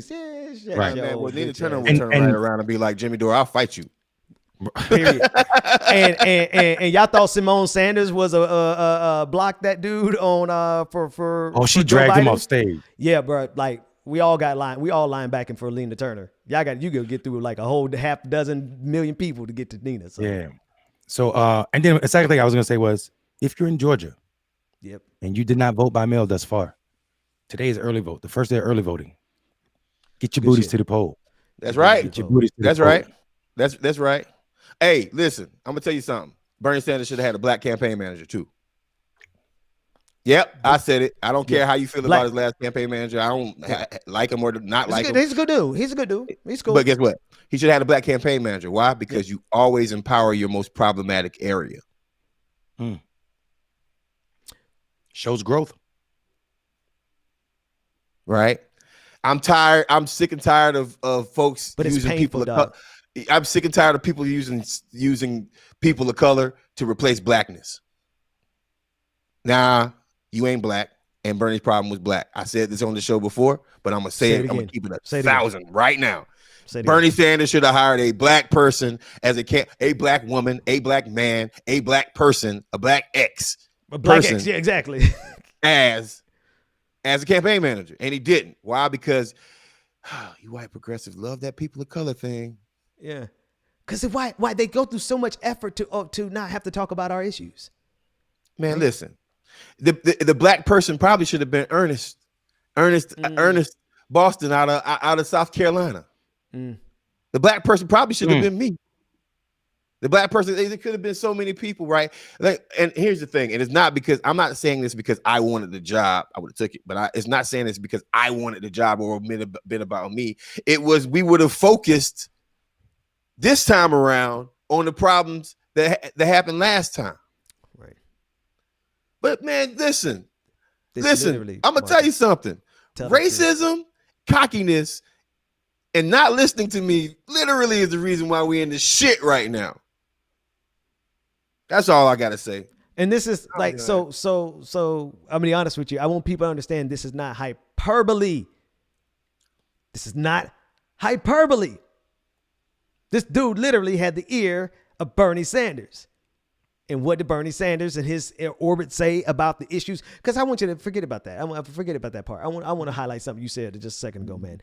There's literally nothing, absolutely nothing that anybody could have done to stop the black vote from coalescing around Bernie Sanders had they done the strategy that Marcus just said, period. Listen, I don't expect Bernie Sanders to divorce his wife because of me. I do want people to know that I didn't fuck with that campaign hard after in 2020. I mean, that was a forced vote on me simply because of some personal shit. And I'm just being 100 with you. Bernie Sanders' wife carrying me before carrying was a thing in Chicago. She tried to get security to kick me out of the building, but didn't know I was representing one of the sponsors of the event. That happened in the gang. That really happened. And it's a video. And it's a video. So what's funny to me though, is the fact that the three of us, right? What's funny is that the three of us who actually have like blood in the soil, like we've actually shed opportunities. We've lost money, like real bags, like significant bags. We've lost jobs. We've got blood in this game. This progressive fight at the highest of levels. Like levels that actually change the course of human history levels. And y'all want to motherfucking compare us to some shitty ass comedian on YouTube? The fuck you doing, bro? Do you know who you talking to? No, I think they don't. You don't. It's because he thinks because when he comes to Atlanta, he get to take a picture beside T.I. That's the most important thing. You've bought into the idea that those blue checks mean more than anything. They don't. There's some of us that are the silent majority that will fuck you up. Right, because at the end of the day, they should be scared. I mean, Frank William III, King Frank William III. I know you, bro. I know something. South Carolina. I know your family has a funeral home. I can call them. Actually, I did at 1111. That missed number from the 828 was my cell phone number, bro. Bro, I know people, everyone. When I say I know black people, I know black people. Hey, y'all, Frank William III. Bro, it was crazy. If you don't know, y'all worried about T.I., but you need to know Kimberly Carter, right? Like you need, like y'all, like the important people that actually make society move ain't all the people who got blue checks, and we rock with them people. As a matter of fact, to a certain extent, yeah. To the extent that you outlined earlier, and like some of them sitting at a table that they need to be like, hey, y'all need to tell this man the truth, just like you tell everybody else the truth. Man, I can't front. I'm gonna tell you something. This is gonna be the most self-absorbed thing possible. Twitter need to give me a blue check. They stopped for this year. They're not doing it till next year. I know, but and the reason why I want one is just so I can cuss people out with a blue check. You know what I mean? I don't think I'll ever get one because that's all I want to do. That's I why mean, part of that blue check thing is you have to respect the community's norms, and I ain't respectful, so so yikes. You know what? But you know what we are? But you know what we are, man? What we are is we tell the goddamn truth. Because we had to, man. We fucking had to. And you know what I'm saying? I'm gonna tell you this other thing. Like these white folks who don't want to understand their role in white supremacy and how our role surviving white supremacy makes us uniquely fit to tell you exactly what you need to do to get the win. We could have told, we tried to tell you. Marcus literally was there trying, while I had two YouTube subscribers. Marcus was literally in the ear of Bernie Sanders saying, "God damn it, talk about reparations and you win." Yeah, it wouldn't listen. I mean, listen to what I'm saying to you. I want to repeat this. We could have stopped 2020 from happening the way that it happened. Wow. If this dude had listened to me. Wow. Not once, but twice. Let me tell you something. And I didn't even get an invite. Bro, let me tell you something. I didn't even get an invite back to the campaign. They tried to isolate me so hard. They hated, Jeff hated my guts. They were more worried about a story coming out about how they treated black staff than actually having a conversation with the black staff to actually help them fix their shit. Like, let me tell you something. That campaign never had a black autopsy. It never had an autopsy at all. Like, so they literally went into 2020. Now, follow me. I was the black outreach director. I want everybody in America to follow me now. I was the black outreach director for Bernie Sanders. And this is not the trash Bernie, but this is just to show you why we're in the predicament we are right now. I was the black outreach director for Bernie Sanders in 2016. The black vote is why he didn't win. Period. And nobody ever asked me a question about it. Nobody ever said, Marcus, let's sit down and figure out what we did wrong. But they got better black people. Oh yeah, they said they got better black people, and then performed worse. That is so problematic. So here's what people need to know. Okay, there's an inside outside conversation that happens, right? Like this is they invite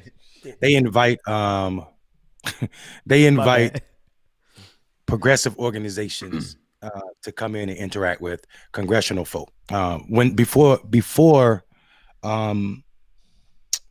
the time of COVID, we used to go. These meetings used to happen on the Hill, right, in the office buildings. So there was one hosted by the Progressive Caucus on the House side, and then Senator Merkley hosted one on the Senate side. When I tell you, this is a white space. It is a couple black people showed up, but it was mostly white, and the ideas and the conversation that were happening were so disconnected from the lived experience of what I consider the progressive community, meaning suffering poor people, black people throughout this country, marginalized folk, chronically terrorized those folk. It's just, I think we're clueless, and part of it has to be with that ethos. That ethos is so it is so milquetoast that it's ridiculous. The outside start to sound like the inside as soon as they sitting at the table, and it's just like, oh, y'all are super happy to be in this room at this long oak table because you're sitting across from such and such Congress folk. I don't want to be you at can no tell table because all these pictures would pop up at the meeting every so often. This person. Yeah, but like celebrating these people like they're the celebrities, and I'm like, I thought we came here to do the bidding of the people. Bro, I don't want to sit. I don't want to sit in nan table. Shit was whack. I don't want to sit in nan table that I can't tell the truth at, bro. It's just because the higher the table you go, the more your blood pressure is connected to it. Wait, man, wait. It's not that you're not going to sit at a table that you can't. If you're going to tell the truth. If I'm sitting at the table, because guess what? I'm sitting at the table, I'm gonna say exactly what's on my mind. Now, follow me real quick. Wait, real quick on that, Marcus. Though, because case in point, that's why we're all here. That's why literally why we're all here. We had to make our own goddamn table. Go ahead, Marcus. Yep. Yeah. Yes. Me and Nina were in the same room a lot, and we spoke a lot, and me and Dr. West, right? Like, I know these people. I helped recruit Nina to Bernie Sanders world, FYI, because I was the first black person that worked for Bernie's campaign in 2016. First period. Point blank. Jesus Christ. Okay. Now, here's the next thing. I want everybody to understand. Yeah. I approach seats at the table in a very half-baked way. Y'all remember the movie Half Baked? It might be a little old for a couple of folks, but Half Baked was a David Chappelle movie, and there was a period where one of the brothers quit his job, and what he said was exactly this: "Fuck you, fuck you, fuck you, fuck you. You're cool. You're cool. Fuck you. I'm out." That's my mentality at anybody's table. If you saying that BS, and maybe that's why I'm not there. At the table.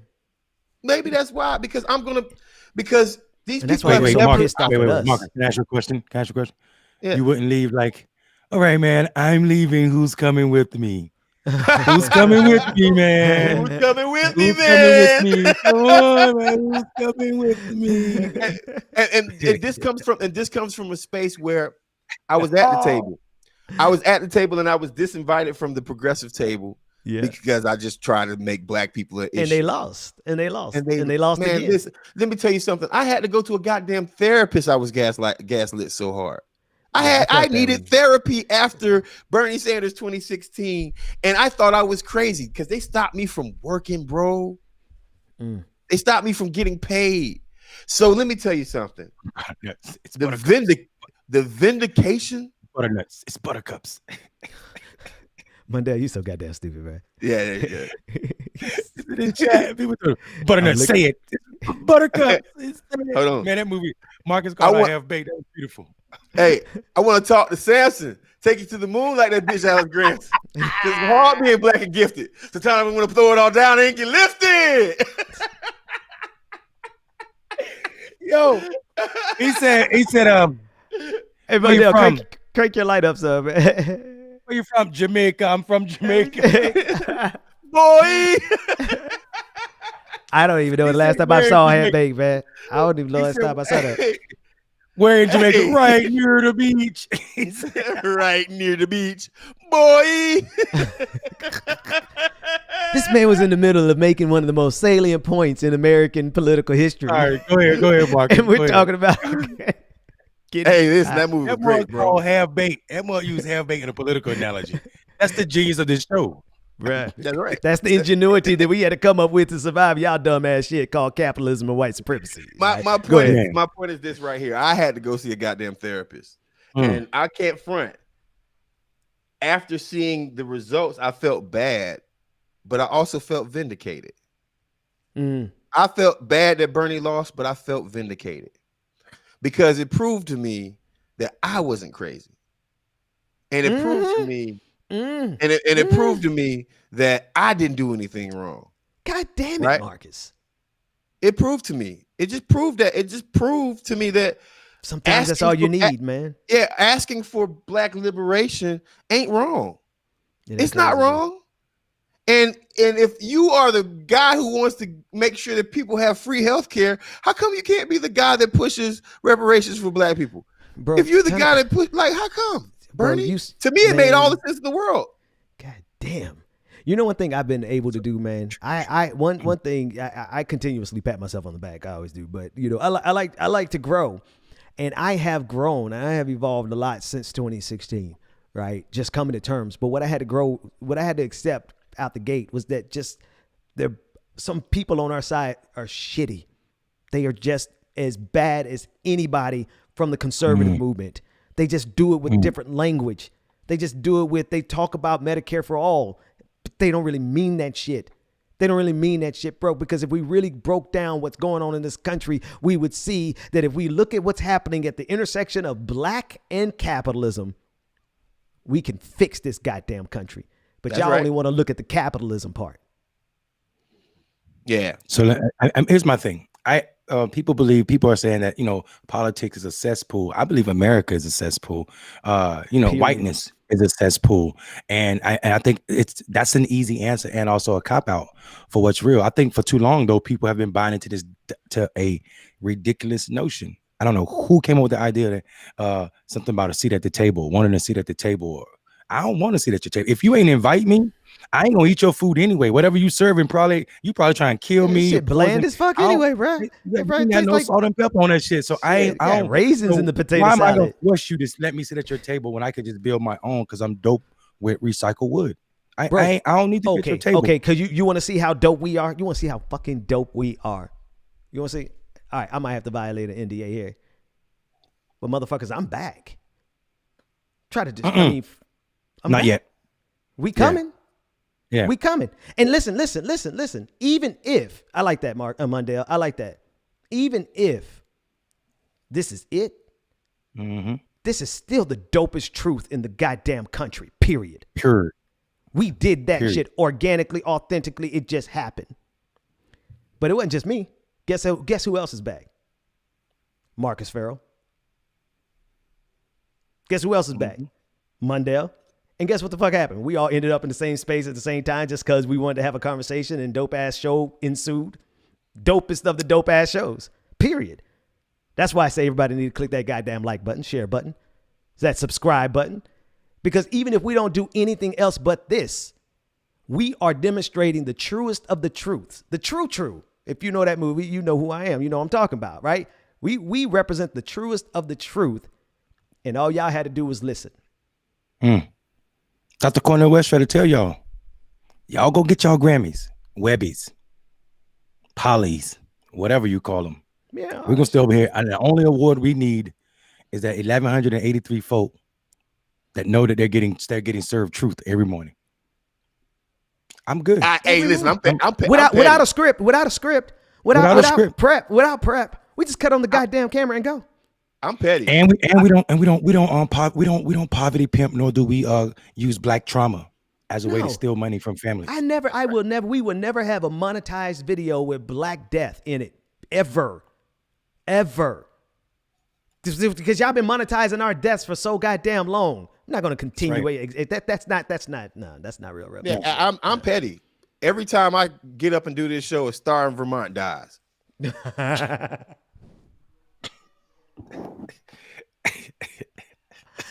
I'm petty. I don't care. Like, listen, y'all don't know about me, man. I'm fun and I like to clown and joke and talk all political and stuff. But you like crazy that. too. But I get you motherfuckers. Shout out to Rosetta Bobo for the friend request. We are now friends on Facebook. Shout out. Why do I know that name? Rosetta Bobo. That's my mama's mom. Oh, okay, yeah. I was like, that name sounds so familiar. I mean, no. Listen, I'm gonna look. I told y'all I was gonna get y'all back. I told y'all I wasn't gonna let it ride. I told you that. I said it was either gonna be a book or it's gonna be a show. But this gonna come out, and you know who I'm talking to. Y'all pushed us into each other's arms. Y'all thought y'all could do this to three black men, and then we don't fight each other. Because we've been surviving since fucking slavery in this country. You thought we couldn't survive y'all shenanigans? Ben, Marcus, let's just keep it 100. The beginning of this year, last year and like in May 2019, Ben. I know that seemed like forever ago, but y'all just go back to man. Marcus, you remember I was like, oh, I'm just gonna go ahead and launch this. I'm tired of doing this like for other folk. This BMEP editor approach. I'm just gonna launch Black Male Voters Project by itself, and it's gonna be a permanent organization. Remember that conversation? Yeah, that's right. I told a couple people. The next day, one of those people sent out an email and had removed me from their email list. And Mark was like, "Oh, do you know they sent out emails and they gonna create the same type of group?" So the guy, he sent me an email. I was like, "Well, damn, that's funny." I literally had just had a conversation with Marcus, telling him that the only people I told was him and a couple other people. Hilarious, bro. The next day, hilarious. The next day. Hilarious. The next day, bro. So the guy, they sent out an email to us. Oh, yeah, the next day I was just like, and I thought they were trying to center up. Oh, go ahead. I thought it was the same org. Yeah, I was like, hey, y'all working fast. What they were trying to do, they were trying to center up. They were trying to get all of the black men in politics to form an org or come with them. This is not even a black man that sent this email. Boy, that's a gall. They're gonna form an organization for black men, but they ain't a black man. Like the day of, and they thought like because their proximity to white money that they were gonna be able to do it, and Black Male Voter Project was gonna be nothing. Bruh, that's some gall. Do you understand? Yeah.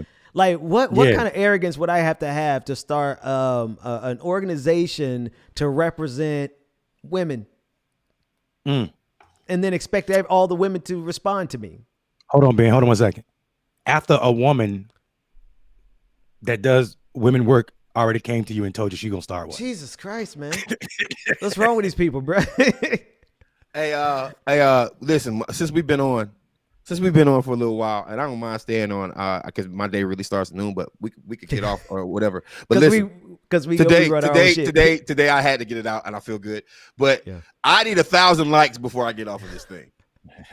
Facts. I need 1,000 likes on YouTube before I get off this thing. Oh, I would man. sit here and sing the national anthem third verse. If I don't get the third verse, Mark, you missed the head up with that one. There's only two, buddy. There's only two verses. Sorry. No. Oh no! The truth comes out at the There's end. the third verse of the national anthem. Truth comes out in the end. Hey, matter of fact, hilarious. let's cancel the national anthem. Y'all want to cancel defund the police? Ooh. How about this? I will stop saying defund the police if you stop singing the national anthem. Or like we tore down that statue of Stonewall that y'all so gladly support. Tear down that statue of the national anthem. Replace it. Or tear down the statue and the monument of white supremacy at the heart of white progressivism. Likes. I need 1,000 likes. I need 1,000 likes.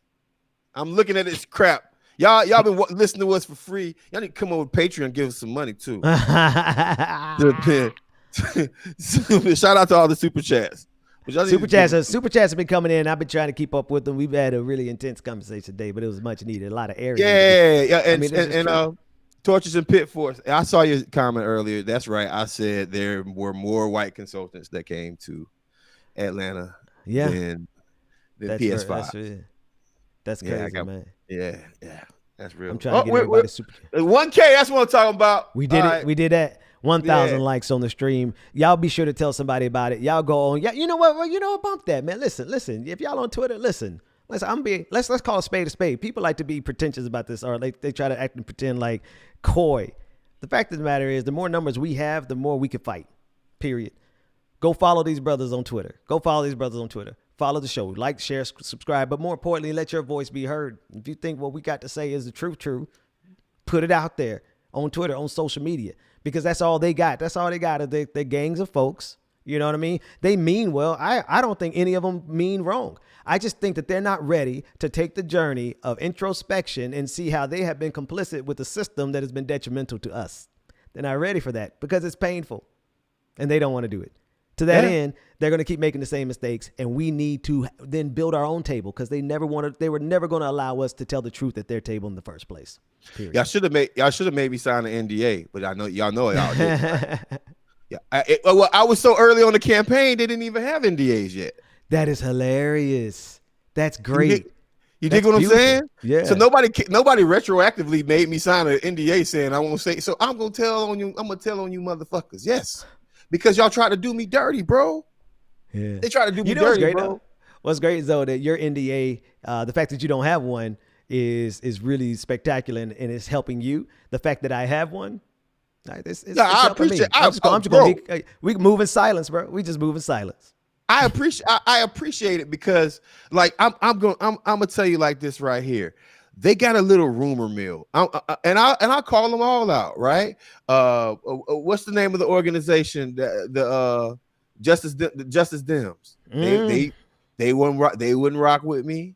Our Revolution damn sure wouldn't rock with me, right? Like, and it wasn't Nina either. It was like the board, right? Like, there's so many folks in the progressive world that, and all I tried to do was help. Maybe I was a little black. Maybe I was just a little black, right? Marcus, but you were just trying to save humanity, bro. That's all. Trying to save humanity here, give you a different idea. But it showed me that they centered whiteness so much that they couldn't even. Man, I don't do this all the time. During the summertime, I talked about this a lot, but I haven't done it with the momentum that Clickbaity Political Thirst Trap has right now. So that's why I'm bringing this conversation up. And yes, it's a lot for people to digest. I get it. Your hero organizations are problematic as moderate organizations. And we need to be better. That's all. You know what, man? It took me the entirety of everything that we've been doing so far for me to really realize what we're doing here. At least just one aspect of what we're doing. Like we're doing a whole lot. First of all, man, this show number one, is going to be the number one show in the country. Okay, I'm just gonna say that it's the Breakfast Club. We love y'all. Y'all cool. We ain't trying to steal your bag, but we're just gonna show you that there's room. There's room. Ben means philos. Ben means philos. We philos, Yeah. y'all. Brother, yeah. We recognize your humanity. Right. For better, or for worse, how much you like Charlemagne, how much you don't like him, right? That he's still a human being, right? And so I have that humanity love for them, and we ain't trying to come for your back. It's just there's another message that has to resonate through this country on those frequencies. Sorry. Because everything we're dealing with ain't funny. So Right. so if entertainment is important, then so is the truth. And the truth about the plight of black folk must be said. And it's good to go with breakfast. So let's have truth with eggs and coffee every day. That's why we're gonna be. Get That's your why we're shit gonna be started. number one. Get your day started right, so that when you see bullshit, you recognize it instantly, man. That's what we need more than anything else. But anyway, Come get your armor. Come get your armor. This So you're got ready to to be. fight. So but the bigger point of what we're doing here though is, man, like I honestly believe that you could take a random sampling of black working class people, a random sampling, and find the same brilliance that you have here.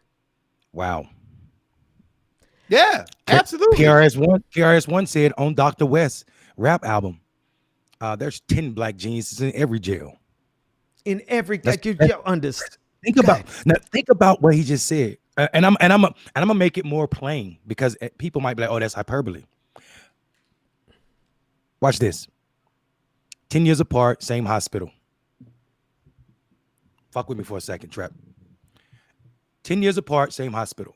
One person born to the most, one of the richest families in the history of this country. Not the richest, but definitely in there. Lots of money, has nothing to offer the world. That person goes on to become someone prominent, and beyond prominent, they become president. The other person born in that hospital, 10 years after this person that becomes president, plays 15 instruments, self-taught himself to play 15 instruments. He's black. The other person was white. He goes on to become nothing beyond a crackhead, and not nothing in terms of nothing, but in the eyes of the world, he becomes a joke and a mockery. Right. In their hierarchy. Now think about this. In the history of the world, artists generally, Mozart was poor, but the world took care of that art, that genius that was Mozart, who taught himself how to play one instrument, right? This person I just told you taught himself how to play 10, including the piano. You know who I'm talking about? The person who had nothing to offer the world except for whiteness and richness is Donald Trump. Yes. 10 years later, in the same hospital he was born in, Flavor Flav was born. How many of us knew Flavor Flav taught himself to play 10 to 11 instruments by himself, including the piano? That genius was not recognized because he's black. You see what I'm saying? Think about that. Flavor Flav taught himself to play 11 instruments and nobody knew that. That genius, that is what happens when you are a black genius. You get snuffed out and made fun of on a reality show where all they know you for after they got done exploiting you, right? After they got done exploiting you. They've been exploiting black genius musically forever. Man, we've made so many of y'all rich, so many of y'all, we've created your entire child. We are the soundtrack of your childhood. Because they have capitalized on our genius all these goddamn years. And what I'm trying to tell you, bro, is that there's a message that has to go forth from the black community that has not been going forth. I just want to say, I wish they would have capitalized on my black genius. Because it would have saved 300,000 lives. It would have saved America. It would have saved the world. Don't pick and choose when you want to capitalize on a genius. Do it all the time. Oh, you know when they're willing to stop. They will use your genius up until the point it becomes inconvenient for them. Because let's be real, man. If they had opened, do you think Bernie Sanders himself as a person can actually sustain the gravity of black revolutionary spirits? Like if absolutely not. See, Jeff Weaver knew this though, right? You had good intentions, Marcus, but just let me throw this and tell me what you think. I don't believe that Bernie Sanders himself as a figure in American history could absorb all of the dynamics that go into the black revolutionary spirit that would have been awakened if he took your advice. It would have destroyed him. You know what? I'm going to say it like this right here. I'm going to go deeper. Let's go. I think they didn't listen to me because it might have elevated me. You are indicative. I mean, you're that black revolutionary spirit. So there you go. Follow what I'm saying, right? This is true. I think it was more of a beat my chest. I'm the smartest man in the room, and we know how to do this, right? Instead of like they, man, yeah. I that's would so have been tragic.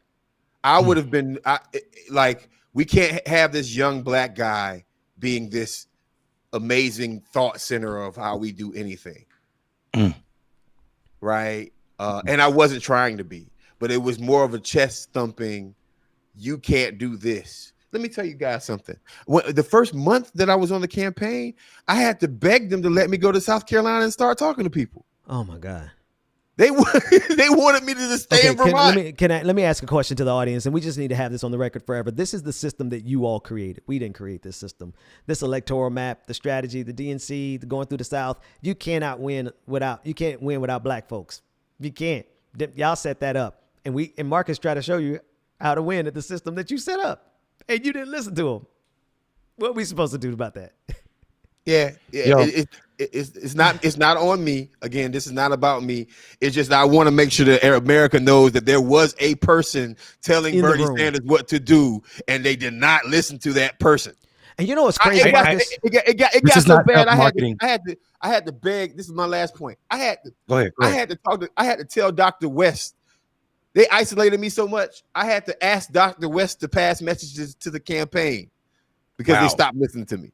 Wow. Oh my God. So listen to this. Dr. West will confirm that. He'll tell you. That's wild. That's ridiculous. And that also is indicative of like what it means to be black in politics, right? He's inside the organization, passing messages from the outside of the organization, meaning there's a certain type of Negro they will listen to. Like, because Dr. West is who he is, he might be able to say something that the person that you hired to do this work is already telling you. And then that means something to me. That like the harm and hurt in that. And the people that don't believe that the progressives who control the voices of this country are problematic and centering whiteness at the expense of black folk. It's just been explained and articulated by Marcus Cummins. Listen, the shirt says dark and invisible. This is what Marcus is talking about. Dark and invisible is our ode to black men and how we show up in America's politics. This is what they make us feel like. Invisible in the sense that not that we don't have a voice or that we don't want to be seen or that we need to be seen from some vain reason. It's because our policies that we need to save our lives aren't being lifted up, and that shit is killing us. Hey, check this out, man. Bro. Check this out, man. Mundell, you just spoke some God. I promise you, you could take any 5-minute segment from this episode alone. Forget about entire, library, and you will get more truth in that 5 minutes than you would get in the totality of some of these people's entire catalog. That said, Marcus, now that I think about it, bro, that's how we ended up finding each other in the first place back in 2015. You must have stumbled onto one of my little shows that had like 20 views or 50 views because you reached out to you like, man, I like what you're saying, blah, blah, blah, blah, blah. You reached out to me and we connected all the way back then. But what's amazing is that between then and now, we all got scorched by this progressive system. That's right. I got scorched. I mean, and a lot of people are thinking they know the one I'm talking about. I'm talking about many times. We've all been scorched many times, and to the point where we're like, you know what? Progressives in this country don't want the truth, because the truth is inclusive of what we're telling you about the black experience in this country. And if you got to ignore that, then you're simply not prepared. But guess what? If you actually listen to us, you could have won a long time ago. And we got a pathway to the future. Neoliberals cannot talk about black liberation. I say this all the time. There ain't no moderate way to black liberation. There's no moderate way. So it has to be a progressive way to black liberation. Oh, right? I see what you're saying. Yeah, for sure. It has to be a progressive way, because there's no moderate way. There's no conservative way. There's only a progressive way to black liberation. That is the only way that we get it. And it is impossible, bro. And if black people are liberated, America is liberated. That's what period. Have they ever wondered how it is that three brothers that we have never done a show together? Ever. This is the first time doing a show together. But we are literally able, and people, if y'all want to know why I do this show, it's because I literally can come on this show, open up my stream of consciousness, and know that my brother's gonna be right there. We all on the same page. If we disagree, we find a way to disagree about it. We find, we talk about it. We get past the weaknesses in our humanity. In every single episode, we find the greatness in our humanity because we have the same common language, and that language is we have survived capitalism and white supremacy. Here's how we did it, and y'all still out here talking about we ain't real progressives. Fuck y'all. Yeah, and that's some real shit. And we're not in Connecticut right now, but we're coming. Not to the entire state because most of that state ain't where we need to be. But we're but guess what? We there. all end up like. Do you think it's circumstance, like happenstance, that we all happen to like really have found each other in Atlanta? No. That makes so much sense, right? That makes so much sense. It had to be.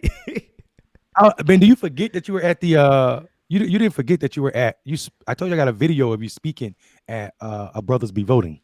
Bro, I was so, you know what, man, I'd be so oblivious. Yeah, I don't know. I think Marcus, because I finally like kind of told you, and I'm exploring that now.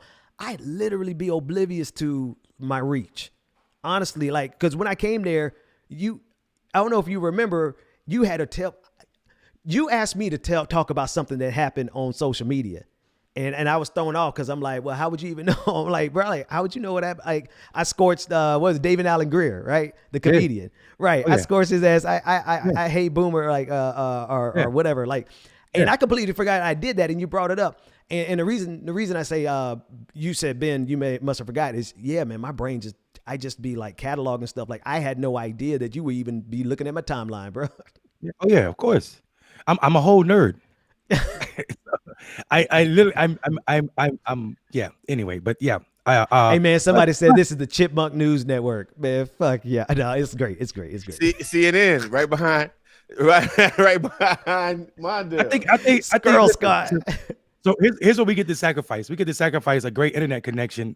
Me being in this hotel for so long, and I can't wait to get to the house, right? But we get to do is we get to troll major news network, and I think that banner behind me is part of the trolling. Like it is so funny. It is so funny that y'all can't tell this truth, but we'll fly that banner just to make y'all see what real news in front of you should look like. So fuck your banner and let us do it. Marcus, all they had to do is listen to you, man. But here we are, and we're trying to give them the formula. We're 2 hours and 21 minutes in. I don't know. Wow. This is the Seminole show in the sense that we spoke the truth unadulterated, in the sense of we just got to it. Y'all can keep doing what y'all are doing and keep losing, and humanity keeps losing. Or y'all can listen for a goddamn change, because y'all have had all the resources. Let's cut to the chase. We're not talking about a progressive movement that did not have the funding necessary to achieve its goals, especially right now. Because the kind of money that is swooshing around in progressive circles is enough to change everybody's life. I mean, these motherfuckers are making some serious money from every pack. Every goddamn YouTuber that gets more than 100,000 views on a video per week. Okay, if this is the reason I tell you this stuff is because it's not what I got to hide this for. I'm not going to hide the fact that I found a way to make drug money on YouTube. And what are we doing with it though? Bro, we are galvanizing radical voices to actually change shit. And I'm telling you, if y'all had listened to black folks, we could have shown you how to take that money that y'all don't want to give us and have changed this country forever. But you got to pay your bills and you got to get your yacht just like them conservatives do. So here we are. The tragedy is they want to be the only one. And we trying to, for me, it's better to be worth, 80,000 versus 400,000. And all my friends got to ask me for money. Period. If all of us were 80,000, we doing better anyway. You know what I'm saying? And the ideas and the stress that's lifting off their back create some other type of genius. And I don't think people see that. And I think also when we don't acknowledge that y'all are selfish as fuck, like Ben said, just like the conservatives, you don't look a progressive centering whiteness is no different than Donald Trump. Do you think a single maybe one? I could think of one. You know who I could think of? And I'll leave him out of this. I'm not gonna bring him in this. But can you think of any white socialist progressive who's out there with these big platforms actually looked at how much they were making and said, you know what, this is good. This is plenty. Let me put my gang on. Let me put everybody on so that we can build this. Because the more of y'all that are free, the more we change this shit for real, right? The more people who ain't tied to capitalism, the more we break these bands of capitalism, right? But we've had enough money in the orbit to actually do something. And I think people are really just counting their dollars. And I'm like, I'm sorry, that's fundamentally opposed to the black ethos. We take 20 cents and turn it into a goddamn school. We take $5 and we feed a whole goddamn family for a week. That's our ethos. Now, who you gonna trust to save this country from itself? Hey, listen, we've been going so long because we need this therapy. Also, yeah, we be talking to each other. I know I needed it. I'm gonna tell you the truth. Mondale got some shit going on. I got a fucking mental issue from how the Sanders campaign treated me that has not gone away. I will still flame throw their ass any opportunity that I get because y'all don't treat people like that. That's all. Not a human being. No, you don't treat people not like human that. beings. You know, no, boy. Listen, when they mess with my pockets, bro. When they started messing with my pockets, bro. When you told me your story, you remember that shit fucked me up. Like I was traumatized listening to your story because of the commonalities and the spirits in the commonalities of the story. That triggered me. I had to go get a drink. Yeah. Y'all, yeah. So I need to talk. I'm happy we stayed on this morning because, and I'm not done yet. Right? I'm let you know right now. Like you're just getting started, motherfucker. 2 months from now, I'm gonna bring it up again. Right? Because y'all gonna learn these lessons. Y'all gonna get these chips. Y'all gonna run us. How dare you, Marcus? You know what they're gonna say? Yeah. How dare you? How dare you, Marcus, think that you actually have the standing, bro, to assert your opinion in the national discourse at such a high level? Who the hell do you think you are? That's what they're saying. I'm Marcus motherfucking Farrell. Look at me in my eyes. See me? You see me? It's brilliant. I love this shit. You see me? I want you to see me. I want y'all to see me. Bro, you sound like Cube. That cube came out of him. That ice cube came out. See me. Yeah.